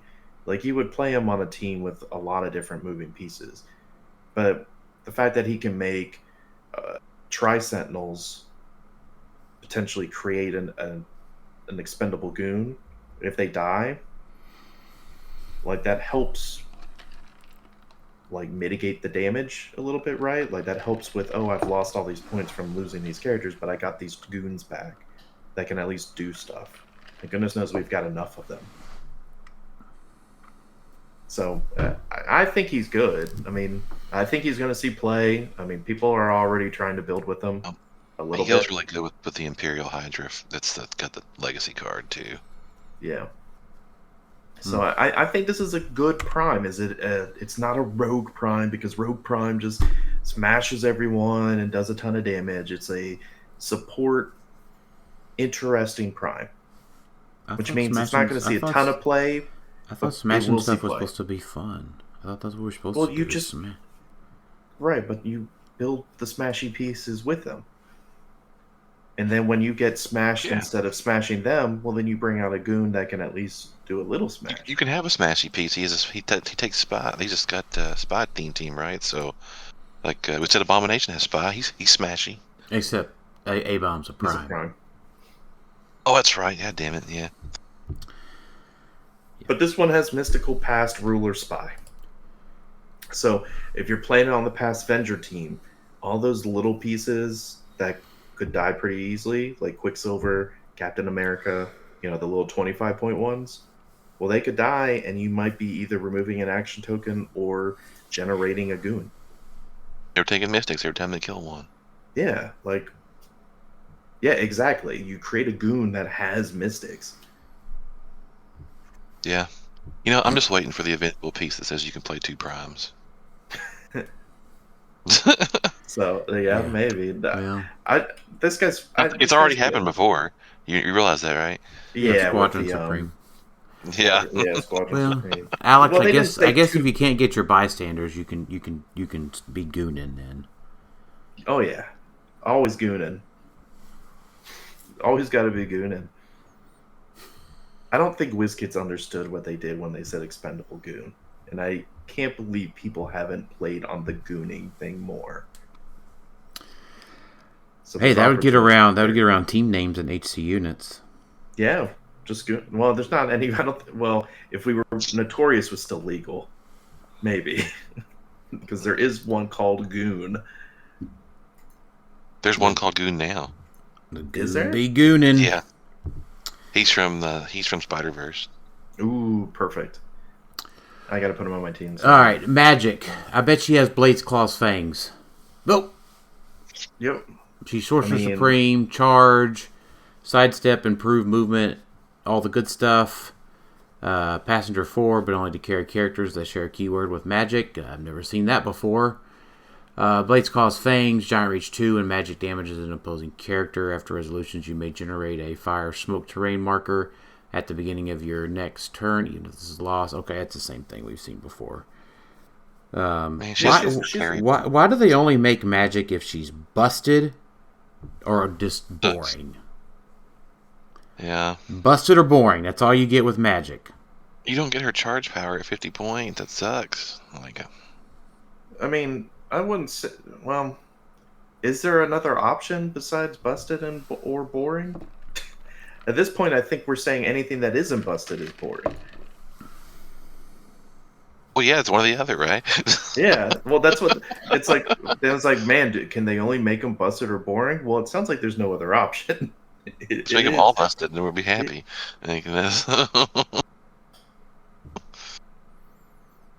Well, that wouldn't matter if they make her busted. They just gonna nerf her anyways, like they did before. Yeah. Yeah, this one's okay. It's fine. She doesn't do, like Daniel said it. She doesn't do anything good. You probably only ever play her at 70, and that doesn't feel great. But being able to carry your whole team through walls, she ignores elevation. She moves through blocking and characters to charge. Isn't bad. Let's be fair. You can carry your whole team through walls if your taxi has phasing, and not just that. True. True. We can have Manifold do this exact same thing for 35 points. Carry 4 people through walls and everything else. Yeah, you would probably only ever really play her on like an X-Men team that you're wanting someone who can maybe turn your spell one-shots face up. I guess. X-Men don't have enough cheap characters. That's their problem. Yeah. Now, she does get the benefit of, what's her name, Abyssa or something? Sissa. Assissa. Yeah. Yeah. So like Hayabusa. Yeah, like, she could survive, even though, it looks like you could take her out easily, which you can, thanks to Assissa and Fortify and all that. She's got a little bit of life. She's also mystical, so you can use images of Icon on her as well. Yeah. And if she KOs someone, you could just bring that back up. Use it Spectral again. armor will also work All on right, her. Franklin Castle. Yeah.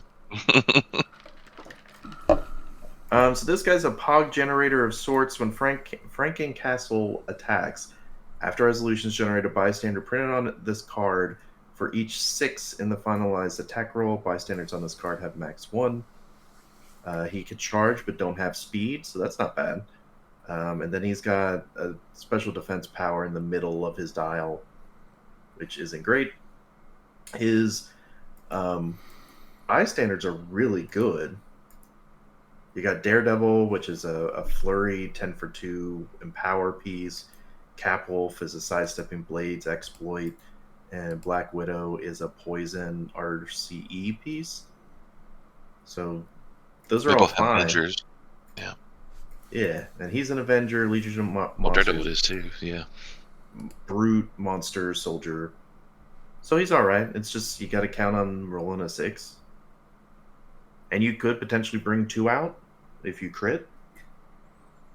So you crit and then you bring out 2 bystanders. That's not bad. It's just probably not a ton of play because you're counting on the only way to bring them out is if you roll a 6. Yeah.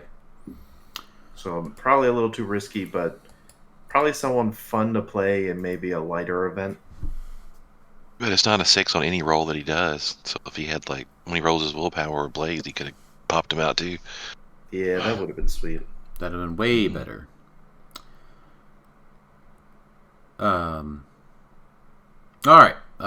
First of the chases. Yay. Hey. Yeah.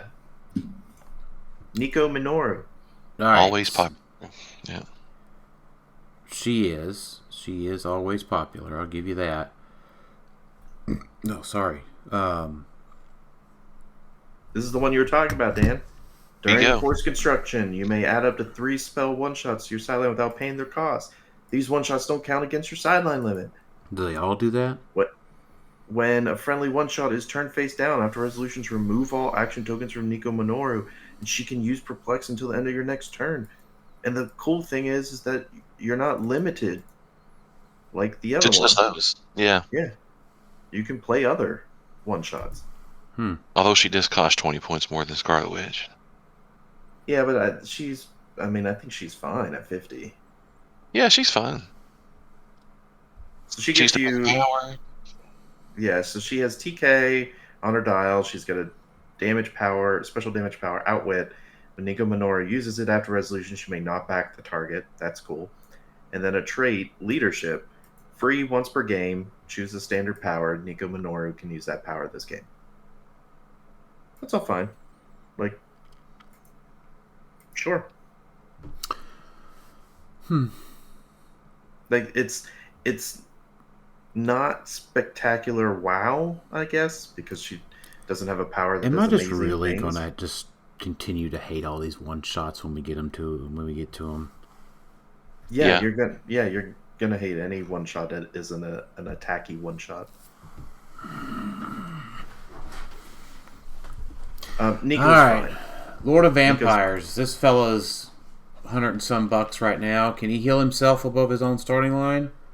No, but Yes. his X-Men friends can heal him. Well, technically you can if he steals energy, but Well, if he steals energy, but like you could just heal him to first click turn 1 if you play him with enough people to have the X-Men TA.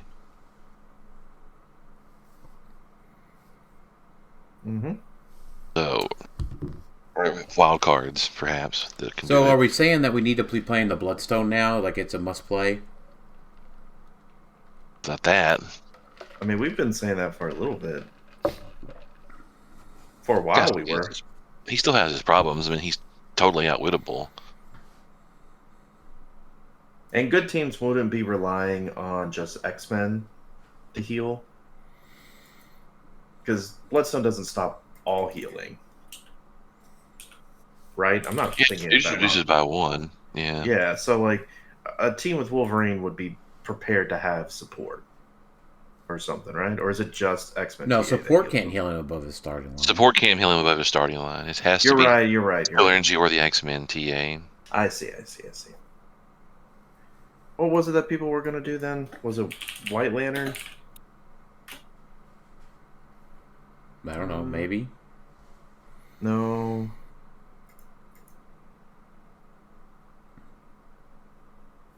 No, I guess not. Well, he gives everybody Vampire Brood, so you can bring in monsters, Avengers, Yeah. X-Men, all. Yeah, I mean, he's And then if they have the Vampire Brood keyword, they get X-Men TA, so you could bring in any of those like wild cards from those keywords and give them X-Men. yeah, and because he's X-Men, he's got assistant access, so he's kind of got another get out of jail card for if he does go down. Now he's partially also expensive because it's a cool looking Wolverine. Like Wolverines always go for a stupid amount of money when they're one of the cool ones, right? Like, But, I mean, you get him to top Val, he's pretty awesome. I mean, his stats are great for 90 points. yeah, Yeah, I mean, the other thing I look at is when I go look at this last click. I'm like, oh yeah, that's a 9 attack with exploit. Ugh, that's not too good. I mean, you're looking for that for Spirit of Vengeance reasons. No, nuh-uh. I don't do that. Mm-mm. This guy's Yeah. fine if you give him Animal Man to give him like a hypersonic, so that way he can hypersonic out and hit and steal energy or something. Like, he's fine. You just will want some way to handle, like Daniel was saying, Bloodstone. The Bloodstone, yeah. But Tony Stark.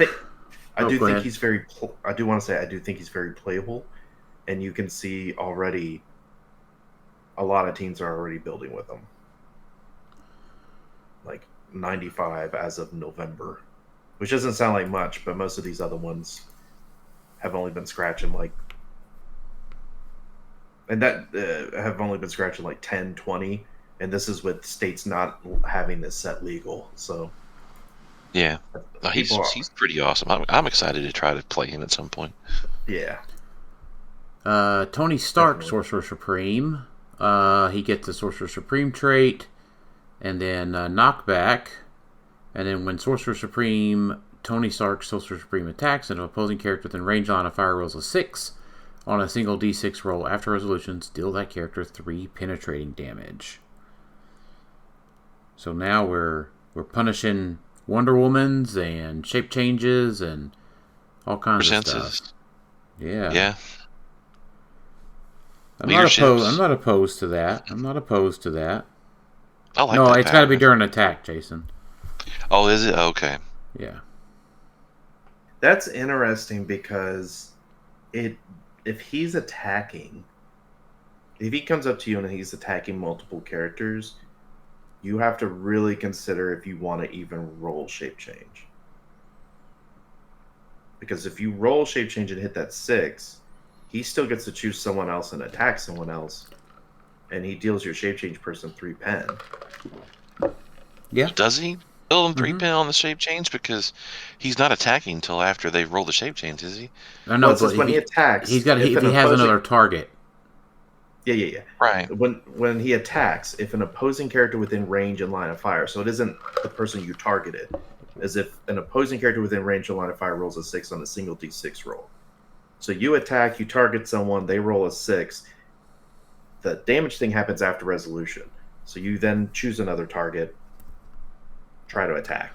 It's still during the attack sequence, Jason. It just doesn't count if they successfully attacked. It's weird. It could go the way that you're saying. Maybe we could be reading it wrong, but yeah, it just really makes you think about. Somebody will tell us. Yeah. Somebody will tell us if we're really wrong. Outwit: when a friendly spell one-shot is turned face down, you may choose a game element on your opponent's sideline until your next turn. That game element can't use any sideline active effects. Mm-hmm. Hey, there you go. This is what makes this guy actually more playable at 75. I think you only play him at 75. In my opinion. Yeah, I'd probably agree with that. Like, you can play him and he be your secondary attacker. He chills in the back, whatever. Unless they have a lot of shape change, you want to utilize his repulsor thing. And then you just have your one-shots ready. And just know, oh, they've got this element out there. I've already used Black Panther to take out these 2 elements. All right, I could flip face-down thing until my next turn. That element can't use sideline active effects.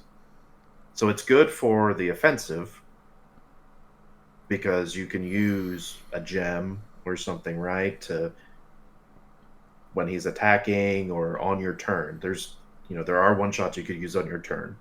So you use that to activate it. I think some of the spells work on your turn, right? Yeah. Yeah, either way, because it is limited to a spell one-shot. You could do that to, temporarily take away a Fortify for the whole turn. Or a Resolve of the Green. So that could get you up to 3 sideline things you get rid of. I mean, that's enough in my books to say this guy's good. I mean... Yeah. And he brings he has Sorcerer Supreme, so you can keep doing that. Because if he KOs someone, you bring that spell one shot back up and do it again. You give up points, but you don't give up. Just keep in mind that the game ends with them turned face up. They're not scored, so just keep that in mind. Yeah. Mm. Yeah, and you wouldn't keep giving up points. Like, you wouldn't flip it down for 10 points, flip it back up for him, use it again for 10 points. They're not getting 20 points. Right. It's just end of game, they get the 10 points. So the Sorcerer Supreme trait is good on characters that can actually do something. Him with a 12 for 4 with knockback and potentially dealing 3 pen. I mean, this guy could deal damage. I mean, his downside is he can be outwitted, but he has outwit. So they're probably going after his outwit power more than anything. But I think he's definitely better thus far than Nico and Wolverine, potentially, as far as usefulness goes. Yeah, I'll give you that. Probably one of the better Tony Starks we've gotten in a bit. Hey, the one from Smash and Destroy is good. It hasn't seen a ton of play, but... Well, yeah. But you're right. It's good. Dr. Doom Supreme. Does this guy give you free one-shots, Darkhold one-shots, and has a stop click and can shoot through Doom bots? Unfortunately, he does none of that. Oh my gosh. The fuck? He's kind of mad, in my opinion. This is like the one everybody was super psyched about, and like he's tell me about him, Jason. Okay, so he has a Lavarian Sorcerer Supreme trait. So he has Safeguard Mystics, same thing, flips over the one-shots. He has Powering Champions trait. When a friendly spell one-shot is turned face down, friendly characters have Minions of Doom this turn. And when a friendly character uses Minions of Doom, heal the chosen character an additional click. His third trait is Doom does nothing halfway. Once per game, when Dr. Doom would be KO'd, you may KO a friendly character with the Ghost Realm keyword instead. If you do, turn Dr. Doom to click number 9, protect a Pulse Wave. So you have to play, because he doesn't generate goons of some sort that have Ghost Realm. No, right. So you want to have like an astral character or something like that. Or somebody that can generate one of those dudes. Yeah. Mm-hmm. Uh-huh. And then he has his special damage power, All Hell Doom.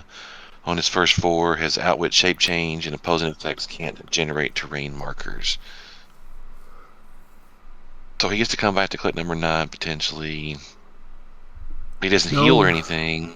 No Mastermind, no Cosmic Energy, no Willpower. No. I mean, yeah, he has Mystical, so he can be, the one thingy. Images of Icon or whatever. Yeah, I kind of wish that power wasn't opposing effects can't generate terrain markers, because there's not a lot of things that generate terrain markers, right? Like, outside based off barrier. I almost wish it was worded differently, to where it's like opposing terrain markers can't use effects. Like, that would be better. That would be way better, because then that takes away your bush, the phone booth, the new Sentinel pieces. Yeah, like that would make it, like, in my opinion, better. Yeah, because we're not worried about barrier right now. Like, as we were talking about earlier with what's his face, with Dormammu, you just pick it up. Who cares? So yeah, this guy is disappointing. Not gonna lie. Yeah, he could have been the flashy, cool one there. He's still gonna go for a decent amount of money because people love Doom. Yeah, that's true, but he's not. I'm not gonna be reaching for him to play him. No, not at all. Symbiote Sorcerer Supreme. Same for this guy. This guy bad too? I don't think he's very good. So he has the same Sorcerer Supreme thing, sorta. He has Safeguard Mystics. Once per turn, when any spell one-shot is turned face down, after resolutions, heals Symbiote Sorcerer Supreme 1 click. So he doesn't get to bring him back. He has Blades, Claws, Fangs with close or ranged attacks. So that's interesting. That's on his top 3 clicks. When Symbiote Sorcerer Supreme attacks, opposing effects can't re-roll or replace dice. Cool. We like that. And then his last 4 clicks, because he's 7 clicks long, Combat Reflexes, Tough toughness. Symbiote Sorcerer Supreme can't be targeted by non-adjacent characters. That's pretty good too. I think his saving grace is the fact that he is only 50 points. Like he's cheap. My opinion is this is all conjecture. But hear me out. Pick this guy up because he's probably going to be going for cheap. Because we have a Venom set coming. Set. We've got a Venom set, and I'm guessing there's going to be stuff that play with Symbiote. So I'm probably going to try to pick this guy up ahead of time. Because Venom set with Symbiote stuff, Spider-Man stuff, maybe this guy for 50 points gets good. I'll make you a deal with that Baron Strucker Prime then, Alex. For this guy? Yeah. We'll see. I got one of these for sale too. What's he going for? I don't know, $75. Easy money. Hey. Yeah, we'll see. Another Doctor Strange. Surprise. This guy, 150 or 100. Oof. He has Sorcerer Supreme, just the normal one. Safeguard Mystics, turn a spell card up when he KOs something. He's got another trait. When a friendly spell one-shot is used, you may look at... Oh yeah, this is the tarot one. You may look at the next face-down card of your tarot deck. Then either put it back or add it to the bottom of your face-up tarot cards without effect. Before drawing a tarot card at the start of your turn, you may guess what the card will be. If you guessed correctly, after resolutions, heal a friendly character 3 clicks. And then he has a stop click with energy shield deflection and impervious on his last click. It is worth mentioning there are 5 tarot cards that come with him. Magician that come with them. The Magician, which is the one that characters have Mystics. If they already got Mystics printed on its base, when they use it, they deal 1 unavoidable instead. King of Cups, which is when the character takes damage from an attack. After resolutions, remove an action token. Queen of Pentacles, characters can only move in direct paths. 9 of Swords, when a character that uses Precision Strike makes an attack, the attack can't be evaded and damage taken from the attack can't be reduced below 2 instead of 1. And then are 6 these of the same Wands. ones that we got with Xanadu? I think so. I hope so because I think they're different. I think they physically look different. By the way, they do physically look different, but I think they're the same cards. No. Xanadu gave us the Magician, which was the same. High Priestess. Once per turn, each player may re-roll a d6. Queen of Cups. Characters take max 2 damage. 3 of Pentacles. That's the phasing, make an attack. Knight of Swords. TK, remove an action token. And Page of Wands. Outwit, choose 2 powers instead of 1. Okay. So this does kind of bring a little bit more of the legacy cards back. Did they say we can use the previous ones? Like, because they're worded the same. I didn't know if this was like a construct scenario. What do you mean? Like, these are worded as the same as the X of Swords, like X of Swords tarot cards. No, we can't use the old legacy cards if that's what you're asking. I feel like they should come out and say we can for these specific ones. Yeah, maybe because they look different. I don't know. They look different, but they're the same cards. They're not worded differently. So it's very much like the constructs, right? So they said, hey, if you got the rings from before, the rings do the same thing. You could just use those rings. If the backings are not the same, and then you're going to be able to tell ones are different. I think the backs are. I thought the backs are the same. I thought it was just the front is different. I don't know whether they are or not. I'm just saying. If they aren't, if anyone from WizKids listens, hey, let us use that because, I mean, now that I know that there's different tarot cards from Masters of Time, this makes it a little bit better, in my opinion. Now, I don't know if you're rushed. You're not. I don't think this guy is necessarily good. Doctor Strange is good. Like, I think, honestly, they should have done something different than heal a friendly character 3 clicks. they should have maybe put you score 5 points. I don't know. That sounds dangerous. Probably not. But there's something maybe a little bit different to make it worth it. But he's not worth 100 points. He's not doing enough for 100 points. No, not at all. No. But Jericho Drum. all I want to say is I do think, don't forget tarot exists. Because we got a few more people with tarot. We have more tarot cards now. I can agree with that.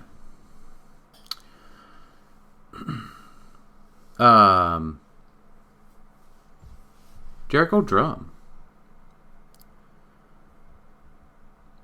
Yep. Yep. So he's another Sorcerer Supreme, same power as before. Another trait, if Jericho Drum would take damage other than normal damage from an attack, instead he doesn't. Protected Pulse Wave.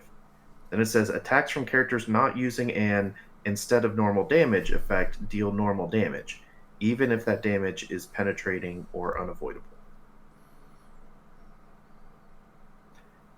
So that's interesting. Then he's got an attack power. Smoke Cloud is free, but only to generate 2 markers. Close. Make a close attack targeting all opposing characters within range that occupy smoke terrain, regardless of adjacency. Instead of normal damage, deal each hit character 3 damage, and you may attach number 31 Jericho Drum marker from your sideline to a hit character. This is Brother Voodoo, isn't it?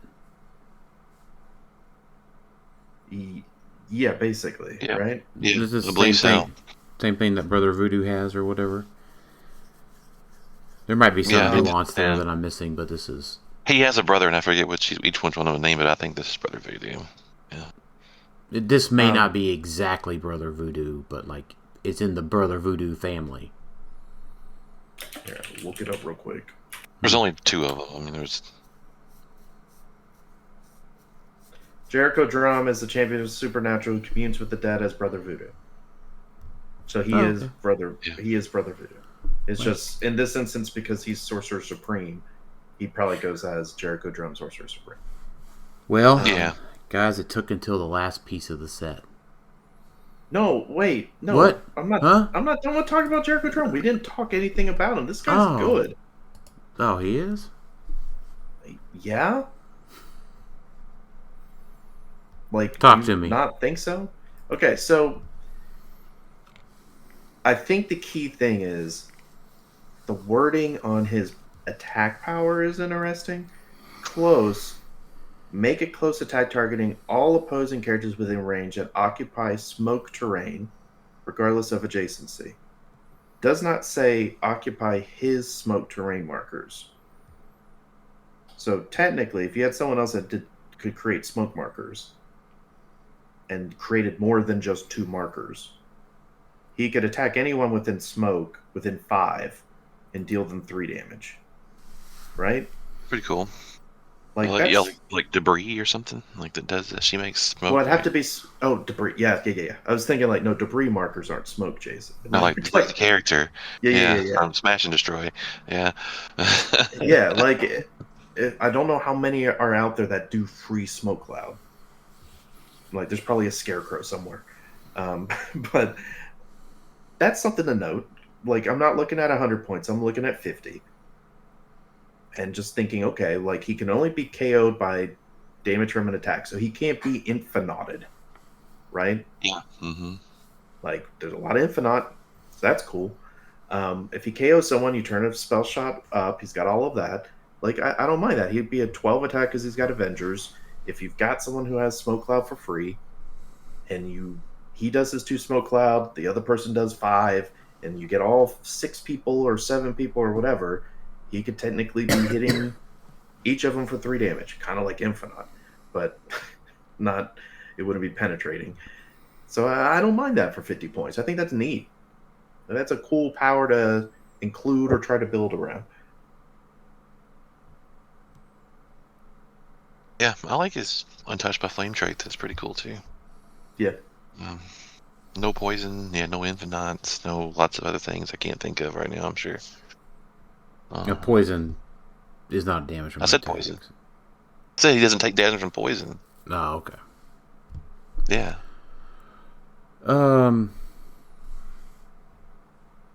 Alex, do you want to make it a triple bundle and get this guy too? I don't think I have the cash now this close to Christmas. Daniel offers a layaway service.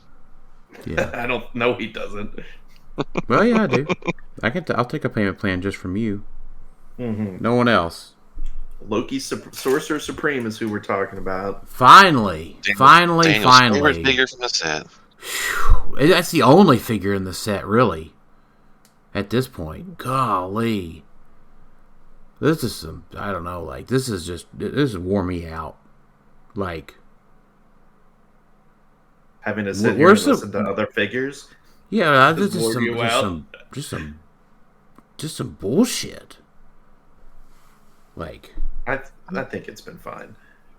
I think your view of things has been narrowed to a certain type of thing. Yep. And that's all you like. You think? Anyway, that bad? Let's talk about why Loki Sorcerer Supreme is so good. We talked about him a couple episodes ago. We kind of previewed him a bit before the set review. But if you weren't listening to us in that episode, yeah, he's good. He's got a special movement power. He's 85 points. Mind control stealth. Mind control is free, but only if Loki occupies hindering terrain. But then it's his stop click, which is on click 5. Stop super senses. Once per game when this click is revealed after resolutions, choose one. This game, other characters can't use team abilities or special powers. And then the other one doesn't matter, because that's the only one you're choosing.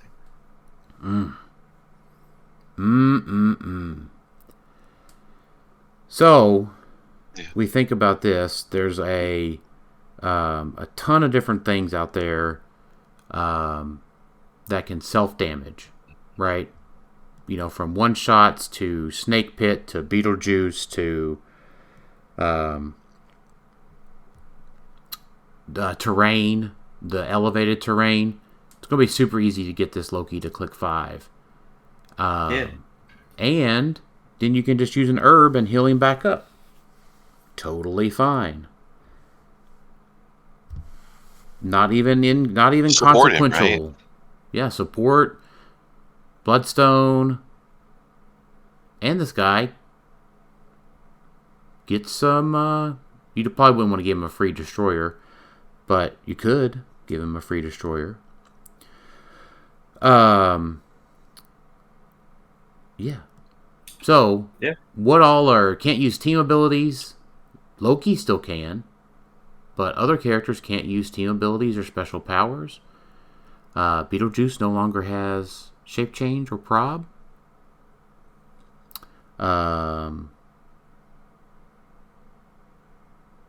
Spirit of Vengeance no longer has his stop clicks. Rogue can no longer make terrain attacks. Her outwit power. Yeah. He's definitely it just really levels the game back out to just be regular old Heroclix again. Yeah, did you like it back when there was soaring? Well, then there you go. This is what it's taking you back to when it's like, hey, who needs cards? No, it's just you just get to go out and your charge figure with 5 damage just goes and hits something for 5 damage. No stop clicks. No, it doesn't. Fortify. No, good point. Doesn't matter what Loki does. It still works. No. This is why. Just know there is someone building. Always going to be someone building. Loki with Beetlejuice, with Cher Panther. Yeah, this is true. Like, someone is building it. If you could think of it, someone is building it. And if they weren't, they are after hearing us. There are people that don't agree that he's any good too. I mean, like, I know that we don't share that thought, but there are others that have said that, like on other podcasts, that he's just not that good. Yeah. They don't want because they don't want people to play it because they want to play with their special powers and their team abilities. Yeah. I definitely think he's good. I didn't say we didn't think he's good. I'm nor just I didn't saying, say like, good. I'm just telling you. I get Not it. everybody shares our opinion. Yeah, I mean, the ton of people that listen to us will be well informed. Loki Sorcerer Supreme is good. You have to build it.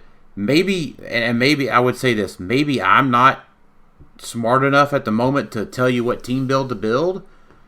But yeah, I mean, if you just throw Loki, Black Panther, and Beetlejuice together and a couple of different ways to self-damage Loki, right? Some of the regular one-shots, some of the Darkhold one-shots. Play Scarlet Witch and put him on your team for free, right? Yeah.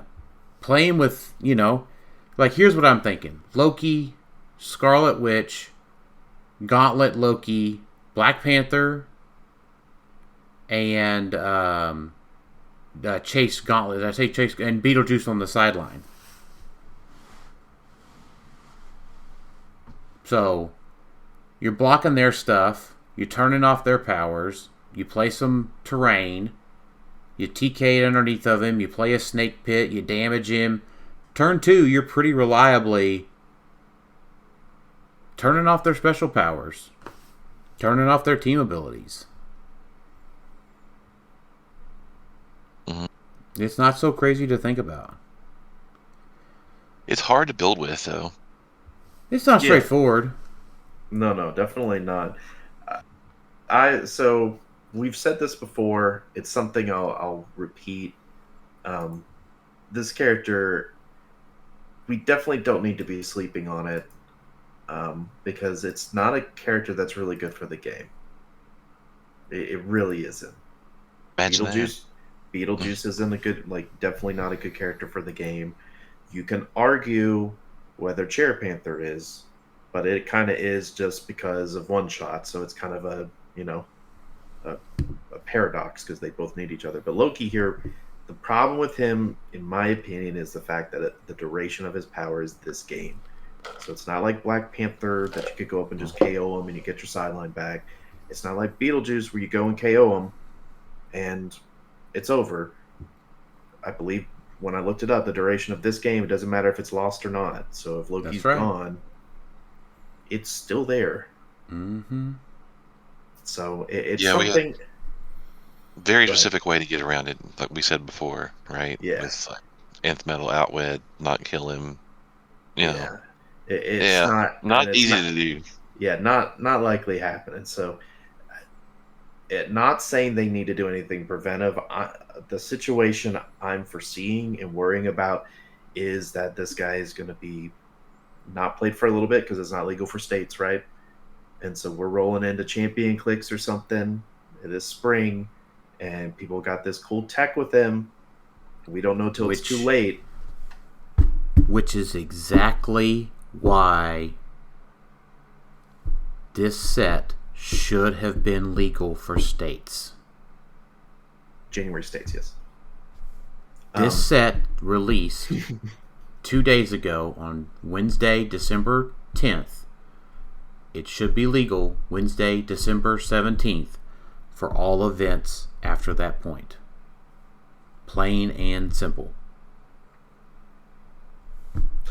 Then we would have been able to see whether or not, with hard facts, whether or not Loki Sorcerer Supreme is a problem.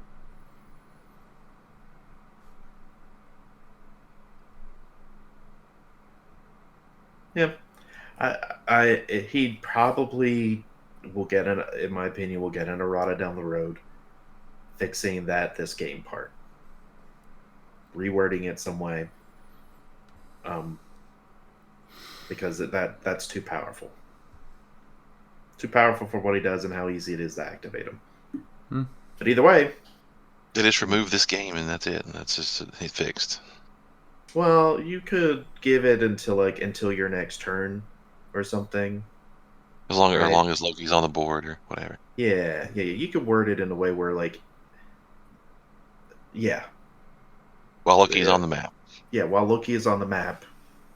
Even though, if you get off the stop click, he'd lose it. I don't know. That'd be tricky. You still want him to be effective. Like, the power itself is bad, but it's not.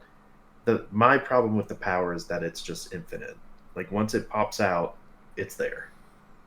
There's no way to get rid of it. If this power is lost, as long as Loki's on the map, it works. Yeah. No, it's even if Loki goes off the map. I said that's if you reword it to that. That would make it. Oh yeah, I not get so. what you're saying. Yeah. Yeah. Okay. Yeah.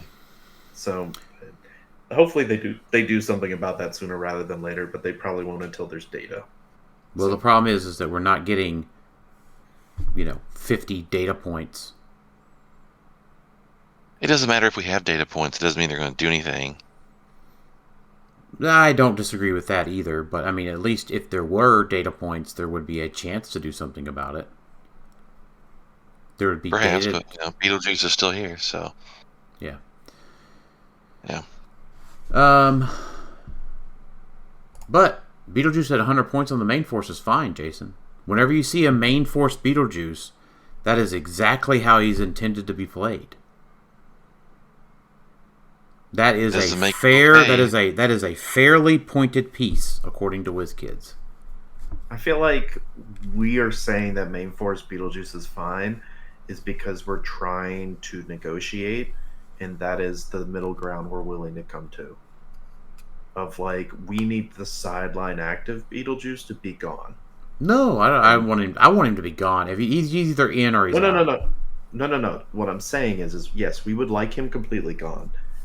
The argument is WizKids doesn't want him gone because they're saying he should be legal for a certain time. So we're meeting in the middle by saying, okay, keep him legal, but get rid of the sideline active. Like we're trying to negotiate it. I feel like that's what we're trying to. I have totally opposite opinion. I'd much rather him be not be on the main force and be on the sideline. You'd rather him be on the main on the sideline than the main force? Yes. I have some modicum of control. You mean because of Chair Panther? Yes. You have some control because you could just go attack him. That would be what Daniel says. Yeah, but killing him is not that super easy. He's on the board right off the gate. You can't do anything. At least with Chair Panther, if he's on the sideline and it's Chair Panther, then I have like some time to deal with it. Yeah, I could see that. And if they're using some kind of battery like Loki to keep him out from damaging their pieces, I could kill that easier than I can kill the 100-point Beetlejuice. Like, I just don't want him here at all. I don't want him at all. I don't want him on either place.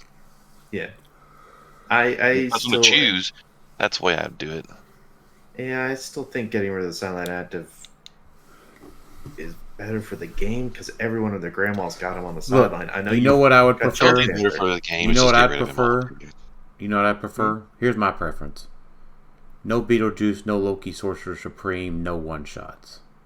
No Black Panther. I think some of the one shots are needed so Alpha Strike's not out of control completely. Fuck it, get rid of it. No, you just don't like them because that's what you build do. Theme. Build the theme back. Do you want to incentivize theme? Re-incentivize the theme right away. Oh, and also how? By letting you play one shots? Ooh. You only play one shots if you play theme? Is that what it is, maybe? Yeah, there you go. You can only play one shots if you play a theme team. I actually don't hate that, but that'd be kind of weird, the word, and probably nothing they would ever do, but like you're restricted on how you build because of theme? Yeah. I mean, that's not terrible. We were trying to come up with not the worst idea I've ever had. Yeah. There you go. There's your incentive to get theme back. Easy peasy chicken breezy. Done. This is also the guy that said every figure needs to be able to see through everything and shoot through everything to be a good figure. So it's like we don't need one shots, and then we've got a whole rest of the we got a whole new season to play with Major Brox. Won't matter if everyone can see through everything. That's right. We haven't even gotten through the figure that matters. We're about to get there. The what? But not with these next two. The see through everything? Eternity. Agatha and Doctor Strange, they're your and Baron. Whatever they're called. Agatha's Yeah. release date kit, Doctor Strange, Baron Mordo are in the Oh my Map god. Terrain kit. Yeah, that's Agatha right. is actually pretty good. Tell us 35 why, point. Jason. Well, she has a trait, strict lessons. When an opponent turns a one-shot face down after resolutions, you roll a d6, 1 through 3. They choose a character friendly to them, and then deal them one unavoidable damage. On a 4 through 6, they deal an opposing character one unavoidable damage. So Or get you to deal an choose. opposing character one unavoidable damage. Excuse me. And then she has a Interesting. special damage power. If Agatha is part of a mystical theme team, she can use any standard damage power displayed on friendly characters with the mystical keyword for 35 points. That's actually pretty good. Yeah, she's pretty good. Because if you're talking about all these one shots, it doesn't matter. It's global effect. And now you're punishing them for playing them. Yeah. The only downside is like if you're going against a Loki, it won't matter because if you roll 1 through 3. But yeah, you're right. It helps with the fortify thing. It helps with all the reducing ones because you're still potentially dealing them one unavoidable afterwards. I mean, it doesn't matter if you roll 1 through 3 or 4 through 6. It's still hurting them. Right. I was meaning with Loki, the one that people use for Beetlejuice. Dealing him one unavoidable. Oh, yeah, that wouldn't hurt him, yeah. But that's such a small case. Yeah, I mean, if you're building a mystical team, you're probably going to look at this Agatha. With how many one-shots there are, you're probably just like, yeah, I'll play her. And, as long as I got another mystical piece with Prob Perplex, it's not even, like, once again, her Coven Magic thing is global. It's not within range or line of fire. It's not like Copycat. It's just anyone with mystical should use her. Yeah, that's power, prop, outwit, perplex, leadership, all that stuff. Yeah, I mean, I don't mind that for 35. Yeah, I think she's great. You guys are getting it now. Pretty good. What about Doctor Strange or Baron Mordo? Worth a darn? A lot of points. There are a lot of points. They have 3 stop clicks. Mm-hmm. On them. And they also say that you can't do things. I don't know. They're 200 points. Yeah, so Mordo says you can't. So, real quick, Doctor Strange, we must combine our power. At the beginning of your turn, choose one. Outwit, Perplex, or Prob. Until your next turn, Doctor Strange can use the chosen power and may use them twice a turn. If Doctor Strange is the single highest point character with mystical keyword on the map, he may choose 2 of the listed powers instead. Cool. So he may be able to use Outwit, Perplex, or Prob twice. And if he's the highest one, he can use 2 of them twice. He's got Sorcerer Supreme trait. He's got the stop clicks that have energy, shield, deflection, invincible, that also have Doctor Strange has safeguard, outwit, just in general. And then he's got shape change, down dial. When he uses and succeeds after resolution, you may place him 2 squares away from his current square. He's not good. He's not the good one. He's got running shot, 12 for 5, but he can be outwitted, but he has the stop clicks. But 200 points. He can't be outwitted, right? Or no, he doesn't. He can't. When he gets to a stop, he can't anyway. Yeah, right. Yeah. Baron Mordo is similar. 200 points. He has the same beginning of your turn, choose one, outwit, perplex, or prob, but his says until your next turn, Baron Mordo can use the chosen power and opposing characters can't. And if he's the highest point, you could choose 2. So if he's likely the highest one, then you could say, hey, you don't get to use perplex or prob. Period. He has Masters of the Dark Arts. Baron Mordo has Safeguard Mystics. When he hits with an attack roll of 10 or 12, after resolutions, you may turn a face-down spell one-shot face-up. He's got the 3 stop clicks, which is invincible super senses, so that's better than ESD and invincible. But he doesn't have the Safeguard Outwit. And then he has a damage power, just like Doctor Strange, but his is when Baron Mordo attacks, opposing characters can't use shape change. So he's okay. He's a 13 for 5. I don't think you're playing either of these. But no. Orgo was almost really, really good. But Orgo is your buy it by the brick piece Really, really good. 1, 2, 3, 4 stop clicks, but only if the attacker can't use willpower or battle fury. Yep. How awful is that? Yeah, that's going to not work out very well for him. Yeah, because There's so much willpower. how much cosmic energy do we have these days? Giants. Giants, Yeah. destroyer armors. But you know what? This guy does let you use all of those walking wood pogs you had made like 10 years ago, 5 years ago. Because they're the same walking woods that Groot made. So power, remove up to 3 non-debris terrain markers within range and line of fire from the game. For each terrain marker removed this way, generate a walking wood bystander in a square that last occupied. Does he have that power at 60 points? Yep. And that works with barrier, right? Yeah. So you can barrier, power, remove the 3 markers from the game, and then make 3 walking woods. Walking wood. Walking woods were good. I mean, I know they're only at 10 attack still, but they're still the flurry, plasticity, sidestep, 10, 3 damage, shape change, 16 toughness. Mm-hmm. Like, maybe he sees play at like 60. Maybe. Big maybe. Big maybe. But he's so cool. Look. Also, do y'all have one in hand yet? No, because I don't have Strange Tales yet.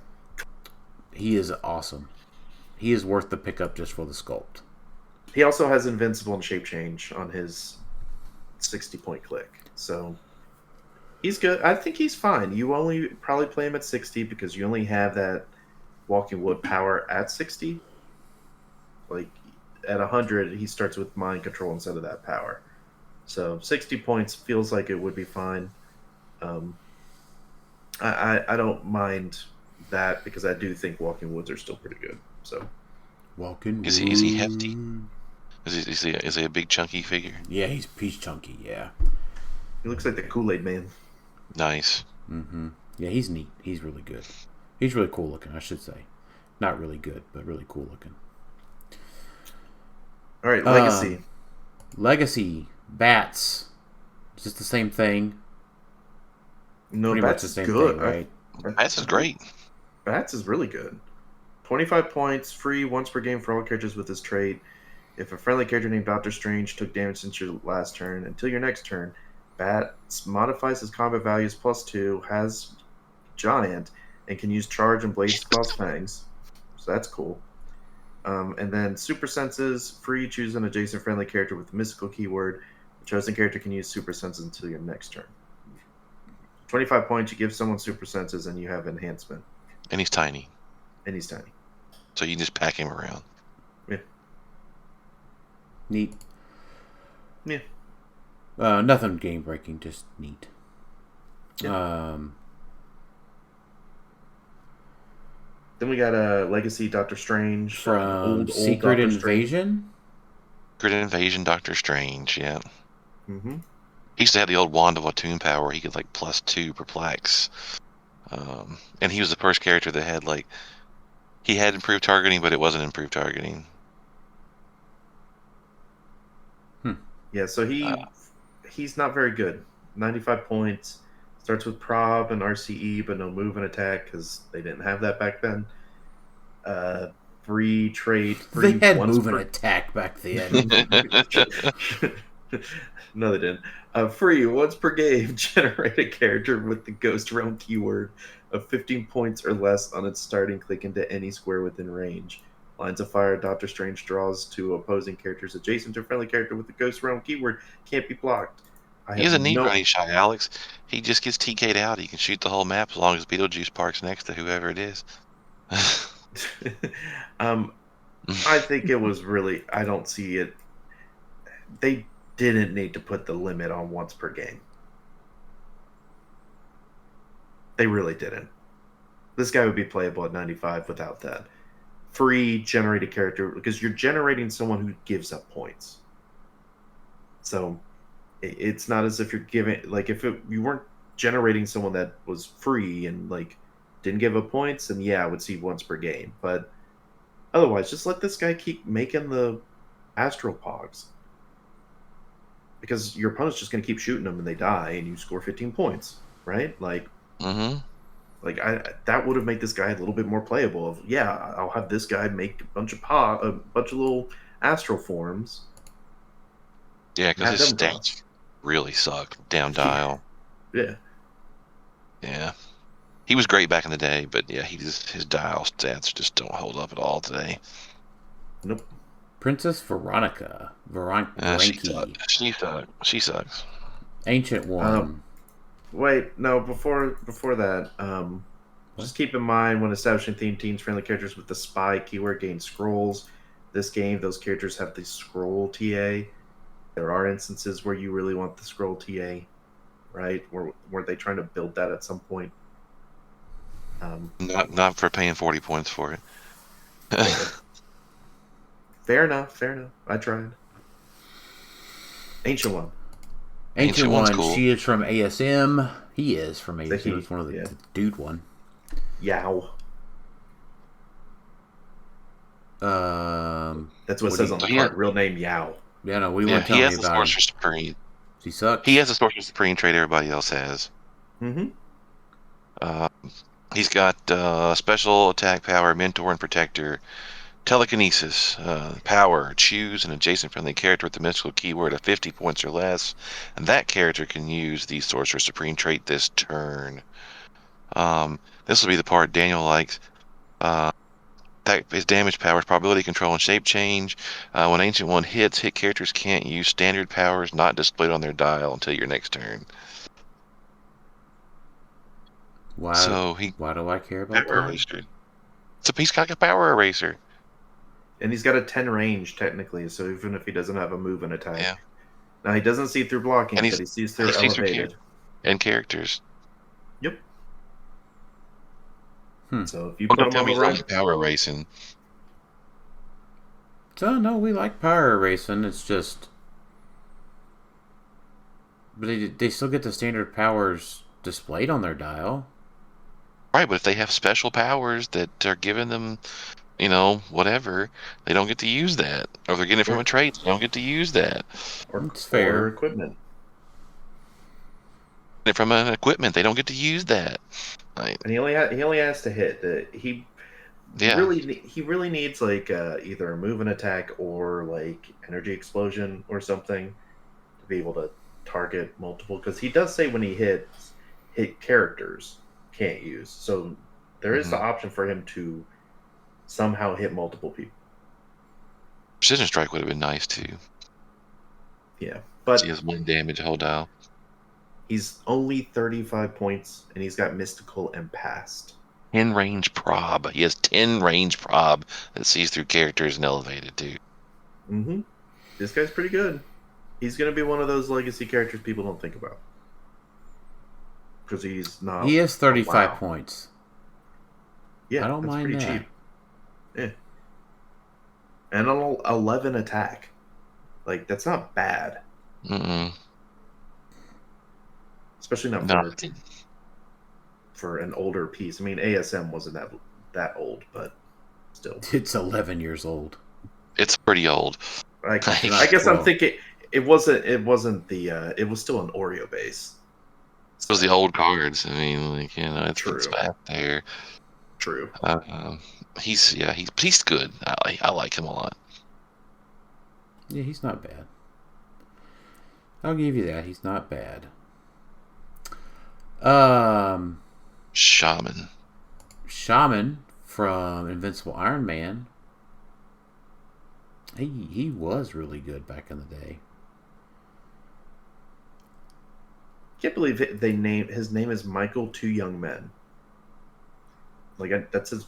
I mean, that's the name they gave him in the comics and everything. It's just interesting. It's neat. It's different. What a name. One shot. Heal friendly character 2 clicks.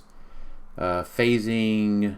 Passenger 4. They modify their defense. Energy shield, deflection, super senses. This guy's pretty bland. Yeah. He's not doing much. He's a 4-person taxi for 30 points. That's about it. Mm-hmm. Mm-hmm. Lord Marvell. And he came from Galactic Guardians. This guy's interesting. He's at 125 points, but no movement attack. He's got phasing. At the beginning of your turn, Lord Marvell may generate a tentacle bystander within range. He's got a range of 8. He can tickle you the tentacle. Yeah, the tentacle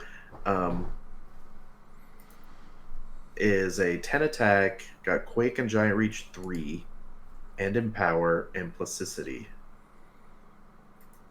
And there's no maximum, so just each turn you get to make one with innate. He is a 12 attack for 5 damage, but he's got TK and leadership. He's got 1 stop click at the end. Phasing, yeah. Needs a 1 bike. stop click at the end. Yeah, basically. Or an animal man. He's got a stop click at the end, impervious. The first time this click is revealed after resolutions, you may KO any number of friendly characters, which include the tentacles. Heal Lord Marvel 2 clicks for each character KO'd this way. Cool. And then he's got a damage powered mid-dial outwit when another character is KO'd after resolutions heal a friendly character 1 click. This guy's okay. Like, I honestly can see people trying to play him just because he makes all of, just keeps making tentacles. That can Quake Giant Reach. Yeah, I don't mind him at all, really. That 12 for 5 for 125 points is about where we should be on most 125 point characters. Yeah, and he does have protected. He has a Cosmic Energy and Mystics, so he's not bad. He's okay. Clea from Earth X, pretty recent piece.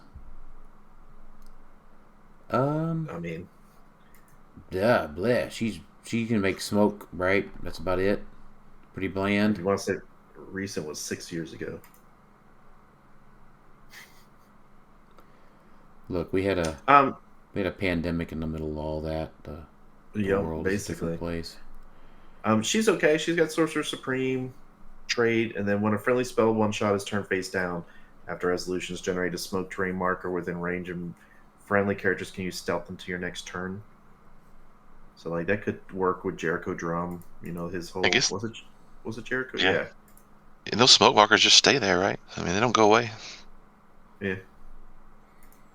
And she has a defensive power down dial, but that doesn't matter. She's a little too frail. Jason, you were talking about this Imperial Hydra. Tell me about this Imperial Hydra. Yeah, this guy, he goes well with the Prime Strucker. So he's 30 points. He has a trait 2 shall grow back when a friendly standard character that shares a keyword with Imperial Hydra is KO'd after resolutions generate 2 Hydra agent bystanders. When Imperial Hydra is KO'd, choose a friendly standard character that shares a keyword with Imperial Hydra. This game, that character can use this trait and is considered to have the Hydra agent bystanders printed on its card. Replace his Imperial Hydra's name with the chosen character's name, protect a pulse wave.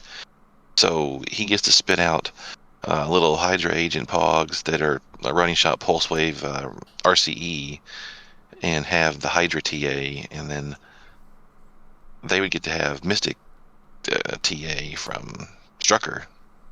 Mm-hmm. And then, then you could, and when they die, you just get more, right? So. Yeah, and then his other traits. Yeah, he's got Immortal Hydra. Yeah, Immortal Hydra.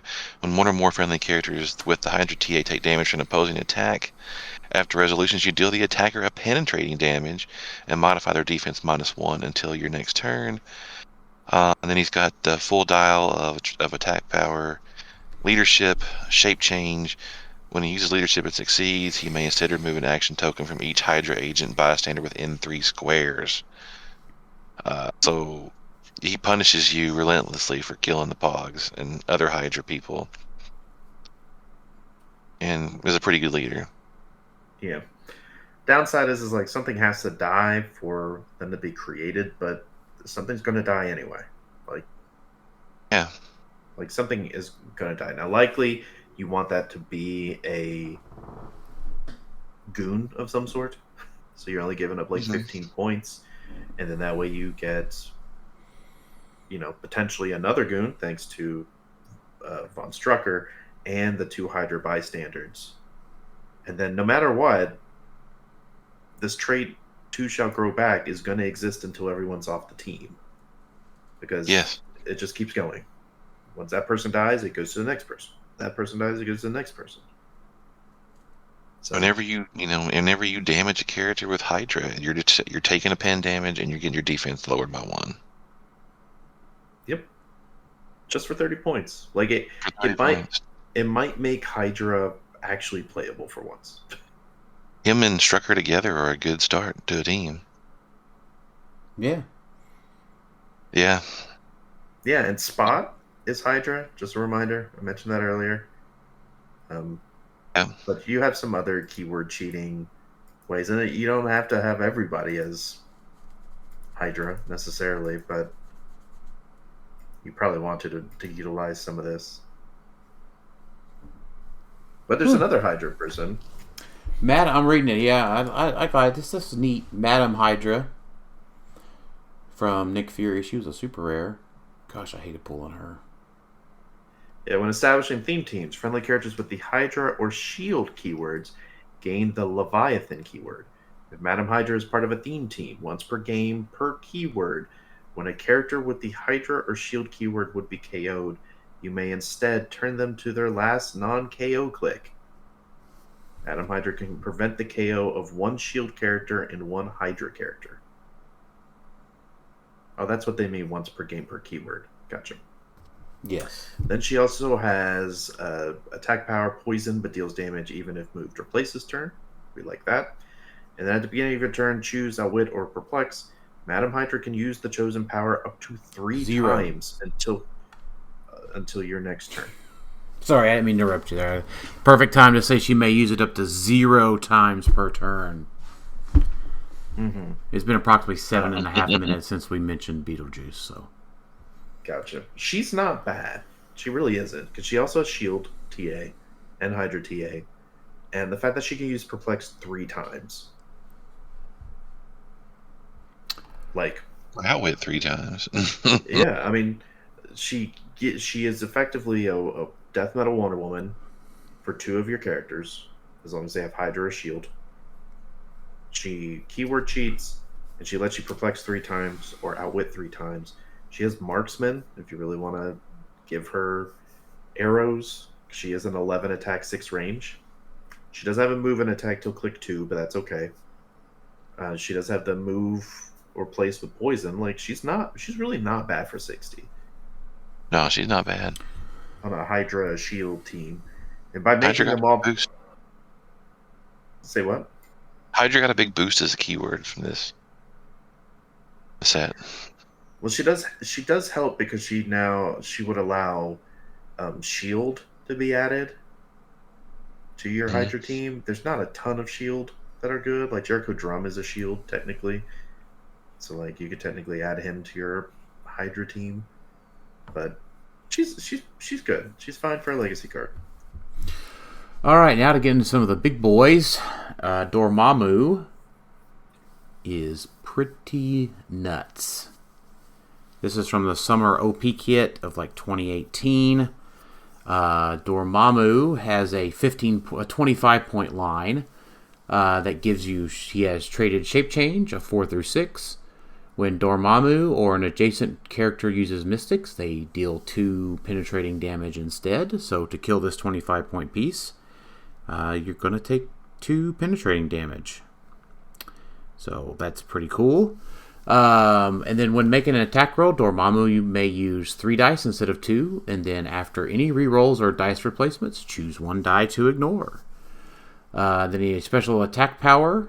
At the beginning of your turn, you may choose another character. This turn, that character can use the Faultine Sorcery trait, and when they attack after resolutions, deal them penetrating damage equal to half of the result of the die that they ignore. Which with enough Invincible and reduces pen impervious out there unless you start rolling 5/5/5s or better. It's irrelevant. And then he also has a 19 defense with stop and mastermind. Yeah, he's not bad. He's okay. And he looks amazing. He's not bad. He's just okay.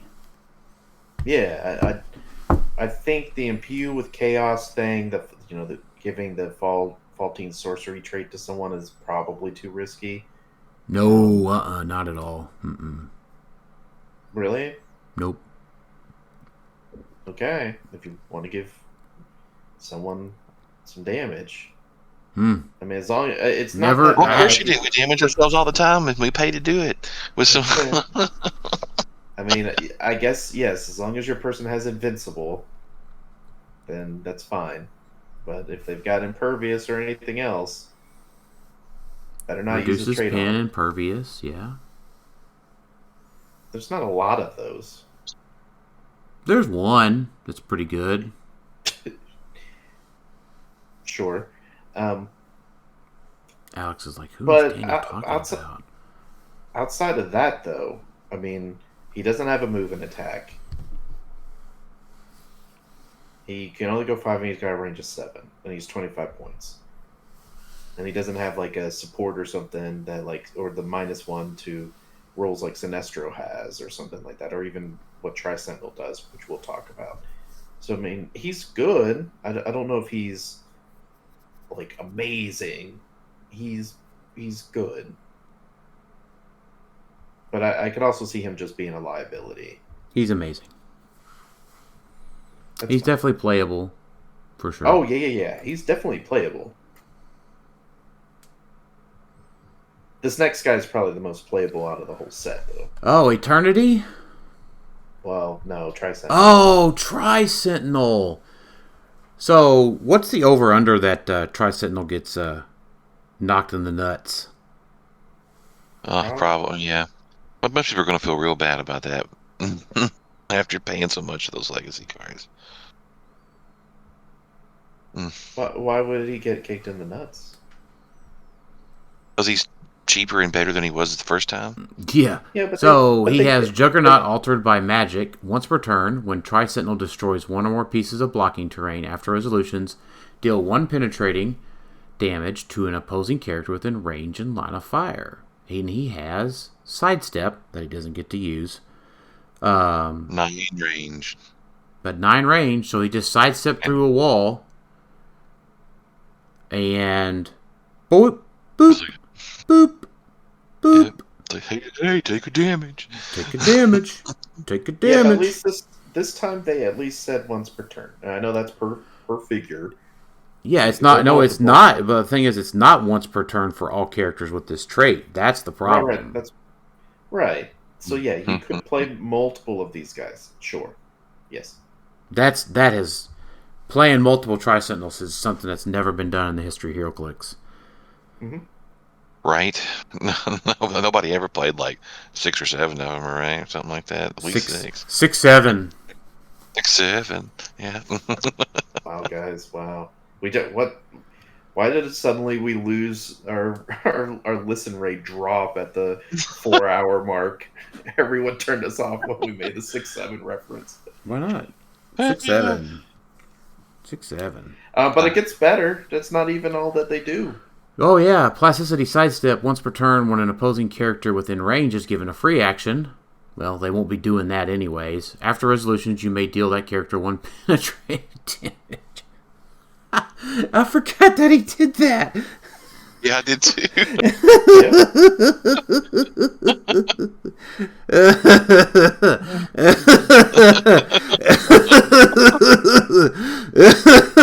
Okay. That's so fucking dumb. He also does Pulse Wave. Tri-Sentinel uses it before targeting characters. Destroy all blocking terrain. Why would you play Beetlejuice? Just play like 5 of those.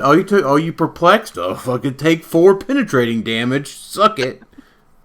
Well, and it only costs you 60 points to do it. Well, so the problem is that I could see them using this as an excuse to keep Beetlejuice. Side note, though, Loki does shut off most of that except for his trait. Loki Sorcerer Supreme.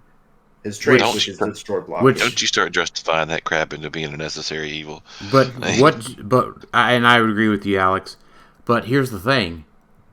Like, for 15 points, I think I'll just move action him or just shoot and just, boop, take a pin damage. Boop, take a pin damage. Boop, take a pin damage. I mean, this might make people play theme. Yeah, Tri-Sentinel has mystical keyword. It's a pretty good reason to play theme.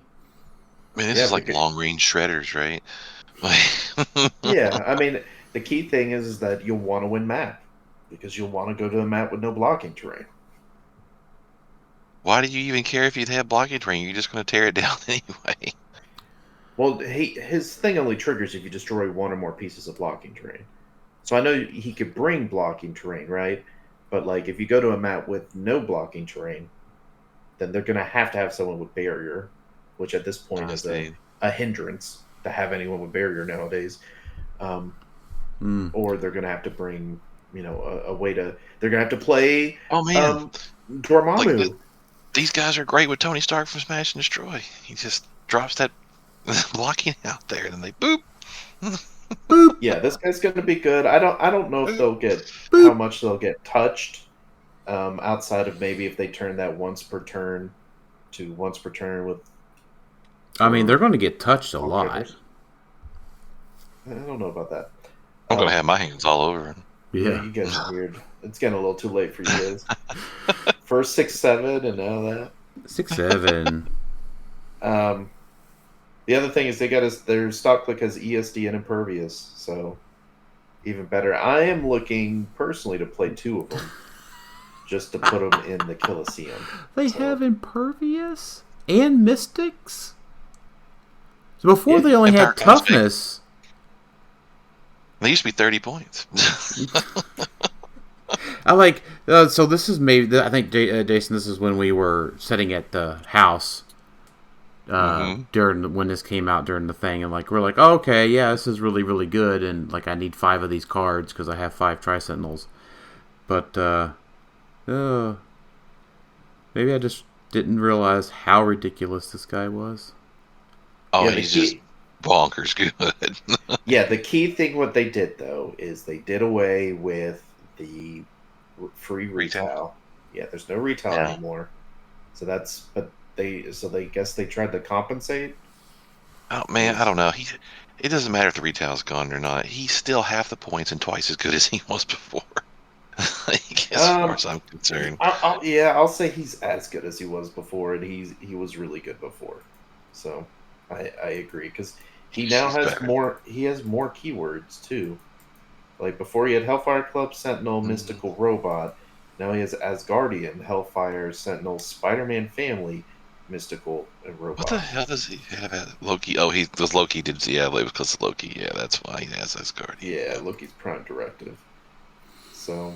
Oh boy, this makes me happy. I'm glad I found my other 2. I have 5 of these guys, so I have 1 card, 5 figures. Yep. Expect to see them. They're going to be played a lot. They're cheap. No, well, they're not cheap. They're cheap point-wise. Cheap point-wise, yes. The other character that matters is our last legacy card, and that's Eternity. So if you got Eternity from Avengers Infinity, 300, 125, or 50 points. A trait. Eternity can't be the target of an attack with more than 1 target. Same powers they had before. Another trait. When Eternity starts this game, each roll can only be re-rolled once. Cool. Then when establishing theme teams, Eternity gains all keywords. So what he did before. When Eternity uses team player, TA, he may choose any team ability a character on the map can use, even if they are uncopyable. Eternity can't be healed above his starting line. And then he has a movement power free. Choose a target character, place them 1 square away from their current target, or from their current square. He has improved targeting, blocking, the good kind, and hindering, and he's a colossal, so he'll ignore elevated anyway, right? Yeah, he'll ignore elevated and most of the time characters. And he has a 12 range. So this guy, I honestly think I see people playing this guy. I probably am playing this guy. He's really good. Where I was looking at Professor X before, this guy is better for the most part. Just set him in a Colosseum, 12 range. He shoots through everything. He's 10 for 3. That's okay. You can boost him up, get some perplexes in there. He's got team player. Like, he's good. And you can mess around with your opponent by placing one of their characters away, because he's got pretty much a whole map. Well, it says free choose a target character, so you don't even... it's global, right? No. Choosing... that means within a range and line of fire. Oh, so I don't know why they did that. Choose a target character? Choosing a target means it's got to be within range and line of fire. No, I know. They just worded it poorly. Yeah, it feels weird word-wise, but... They've never worded anything poorly before, ever. I really like Eternity. Like, he was not playable before because he was overcosted. He is frail, but with all these one-shots, I mean, 50 points is fine. To give me, a prop that's basically the whole map, and the fact that he could copy any TA that's on the map, basically, and he could just shoot across the map, and he makes it where you can't... You roll, you prob it, doesn't mean it could be probbed again. Now, that could backfire, obviously, right? Like, if you hit well, your opponent props it, you can't prop it again. But yeah. And he gets every keyword on your team, or on your team. So, yeah, very versatile. Yeah, I really like Eternity. Is he going to be super meta? Probably not, but he's got a crazy range and sees through everything. How can I not like that? Like, it's pretty good. Oh yeah, I like it a lot.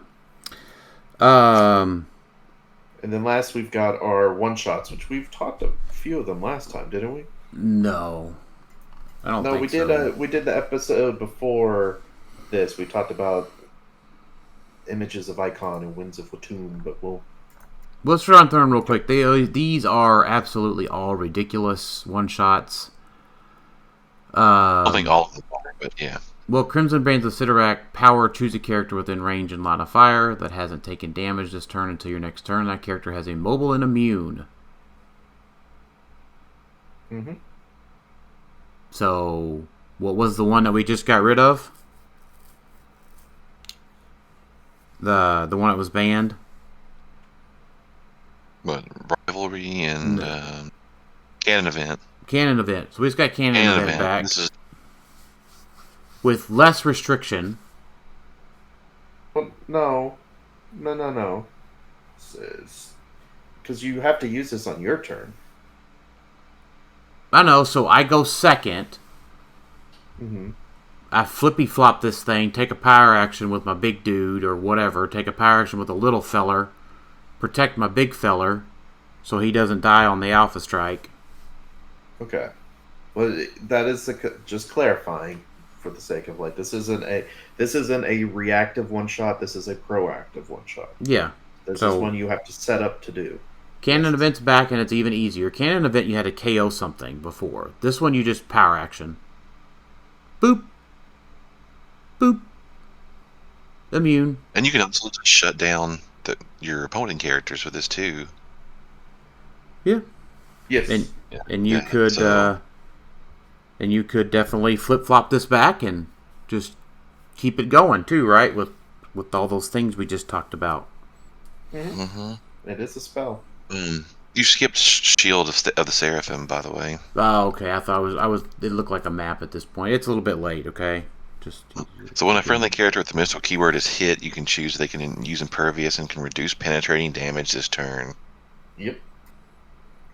Pretty good for Mysticals, I mean. Yep. Oh, you don't have Psyblast? Or you don't have Precision Strike. Sorry, I just rolled out of that. I mean, even if they do, you could roll out of it. Precision Strike, that's what I'm saying. Oh, gotcha. Yeah. Well, boop. Rolled out of it. Boop. Flames of the Fall Teen's not that good. It's fire, smoke, terrain marker stuff, which we Sorry, Jason. I know it's getting late for you, and you got to work in the morning on Saturday. So, yeah, I get to go in later, so it's not that bad. Same with Icy Tendrils of Icthalon. Yeah. Now, when they hit, if no other friendly one-shots are used as attack, you generate an ice blocking terrain adjacent to each hit character. In this game, they have adjacent characters must roll breakaway to move. They don't already. So that has its uses, but you're probably not using it unless the meta is a lot of ignore character for movement purposes, because this would get around that effectively. But that's such a small case. Yeah. That you would use that. Bolts of Balthak. When a friendly character hits, if no other friendly one-shots were used this attack, after resolutions, give each hit character an action token. So pretty basic. Images of Icon. All right, let's take a moment here. All right, let's take a moment. Friendly characters with the mystical keyword have free. Well, that means I'm not going to get to do it. Right, roll a d6. Next one shot. Roll a d6. Give this character a number of illusion markers equal to half the result. As long as this character has any illusion markers, when they would be targeted by an attack, they may remove an illusion marker. If they do, they can't be targeted by that attack. The attacker may choose a new target at the beginning of your next turn. Remove all illusion markers from this character. Pretty good. It's so silly. Well, it shouldn't matter. It's free, Daniel. Yeah. Yeah. Mm-hmm. Yeah. No, that's fine. Yeah, it's free, guys. It's totally fine. Winds of Tomb. When a friendly character with the mystical keyword knocks back another character, you may choose that character's knock back 6 squares instead. And by the way, sorry, Images Icon, you're flippy-flopping that one back over, right? You're playing Agatha or, something, right? One of these 13, 14, 15 characters that we just talked about that flippy-flops the stuff back around, right? This stuff's getting flippy-flopped. Mm-hmm. So you could just Images of Icon every turn very easily. Yeah, but that doesn't matter when, 1, you can't use it because of Beetlejuice. 2, you're not being attacked. Just Tri-Sentinels and Infinite are just giving you free damage. It just goes through Images of Icon. So what does it matter? It's not an attack. Unless you're Jericho Drum, then he doesn't take that shit. Yeah. But true. Actually, he would love this. Actually, right? Like this. He does. Yeah. This is his favorite. Yeah. And then we have one last one shot. This one is not a spell. All the other ones were listed as spells, and that's Spectral Armor. At the beginning of your turn, you may deal a friendly character 1 unavoidable damage. If you do, until your next turn, that character can reduce penetrating damage and reduces damage from attacks by 4. Yeah. All right. Reduce by 4. And that's only 5 points. Now, this it comes in the release date kit, by the way. Yeah, this one does not come back from the ones because it's not a spell. But, unless you got a Thanos on the map. Yeah, or something else that flips up cards. But the things to keep in mind with the spell cards, because it was Nico? Yeah, Nico's the one that gives you 3 of them. So you would probably choose Images of Icon, the Crimson Bands of Sidorak, probably. And probably Shield of Seraphim. Shield of Seraphim, yeah. Yeah. Yep. There's 4 very good one-shots there. All right. Mm-hmm. Yep. So we didn't take any listener questions this episode, so let's wrap it up. Alex? I do think this set is better than X-Men 97. It kind of... There's... People might feel differently. I think most of the chases are okay or better. I think most of the super rares are okay or better. And there are some WoW pieces in the set, like Tri-Sentinel, Loki, I like Jericho Drum. I like some of the other pieces. There's a lot of good pieces to add to team building. Spoiler alert, there are S tier pieces in this set. Yeah. I also think that, WizKids could have put actual turds in the Strange Tales boosters and it would have been better than X-Men 97.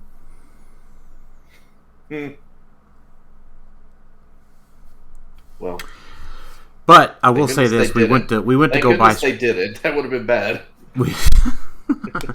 We went and got some more Strange Tales boosters tonight, and Theo was like, "It's been nice." Theo was like, "Can I get some more X-Men 97 boosters, Dad? We haven't got any in a little bit." And I'm like, Theo, we do not need more X-Men 97 boosters. We do not. But you get the but Dad. WizKids comes out and says, "Sorry guys, we put all these patron and possessors out there and we forgot the cards and we accidentally swapped the cards with shit. We're so sorry."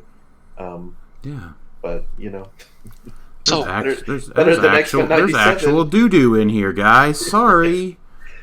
So did they not print the cards, or did they just lose them all somewhere? It's probably their second factory or whatever. Are they laying around the factory in China somewhere? They go in the dumpster by accident? We just didn't print them. I mean, what is it? I don't know. You know what? We'll find out at Worlds 2026 when we get there, and they're like, "Hey guys, we got all these cards. This free cards for everybody." I bet I know what happened. They wound up in the same place all those cases that had Kevin in it went to start with. That's where all those cards are. And by the way, I will say this. I know that we have WizKids folks that listen to the podcast, so please don't actually put a piece of shit in one of my boosters next time. Please don't. You think they would? I don't think you really have to beg for that. I mean... what's going to happen is they're going to... You know what, though? You know what? It will make my day, and I won't tell anybody if they do this, but I could see, some of the folks that listen to the podcast, they would hand me a booster, and they'd be like, "Hey, Dan, I got you a booster." And I'm like, "This has shit in it, doesn't it?" But they put one of those fake turds in there. That would be hilarious. What I was going to say is I could see them coming out with a future set that has a Deadpool that has a shit terrain marker. And that's actually in the set. They don't call it that, obviously, but it's very clearly a rock or something, but it looks excrement marker. Yeah. No, they would call it a stone or something, right? But it's clearly shaped. It's 3D printed. They go to the ends to actually 3D print it. Give me a poop emoji that I can put on the map. That's what I want. Oh, basically, man. Yes, please. All right, Alex, I interrupted your final thoughts 4 times. No, I was done. You're good. Okay. All right, Jason, final thoughts? This set really boosts sidelines like it needed to be boosted any at all already, but I'm not a big fan of most of the figures in this set, but the sideline stuff is bonkers good, and the legacy cards are good.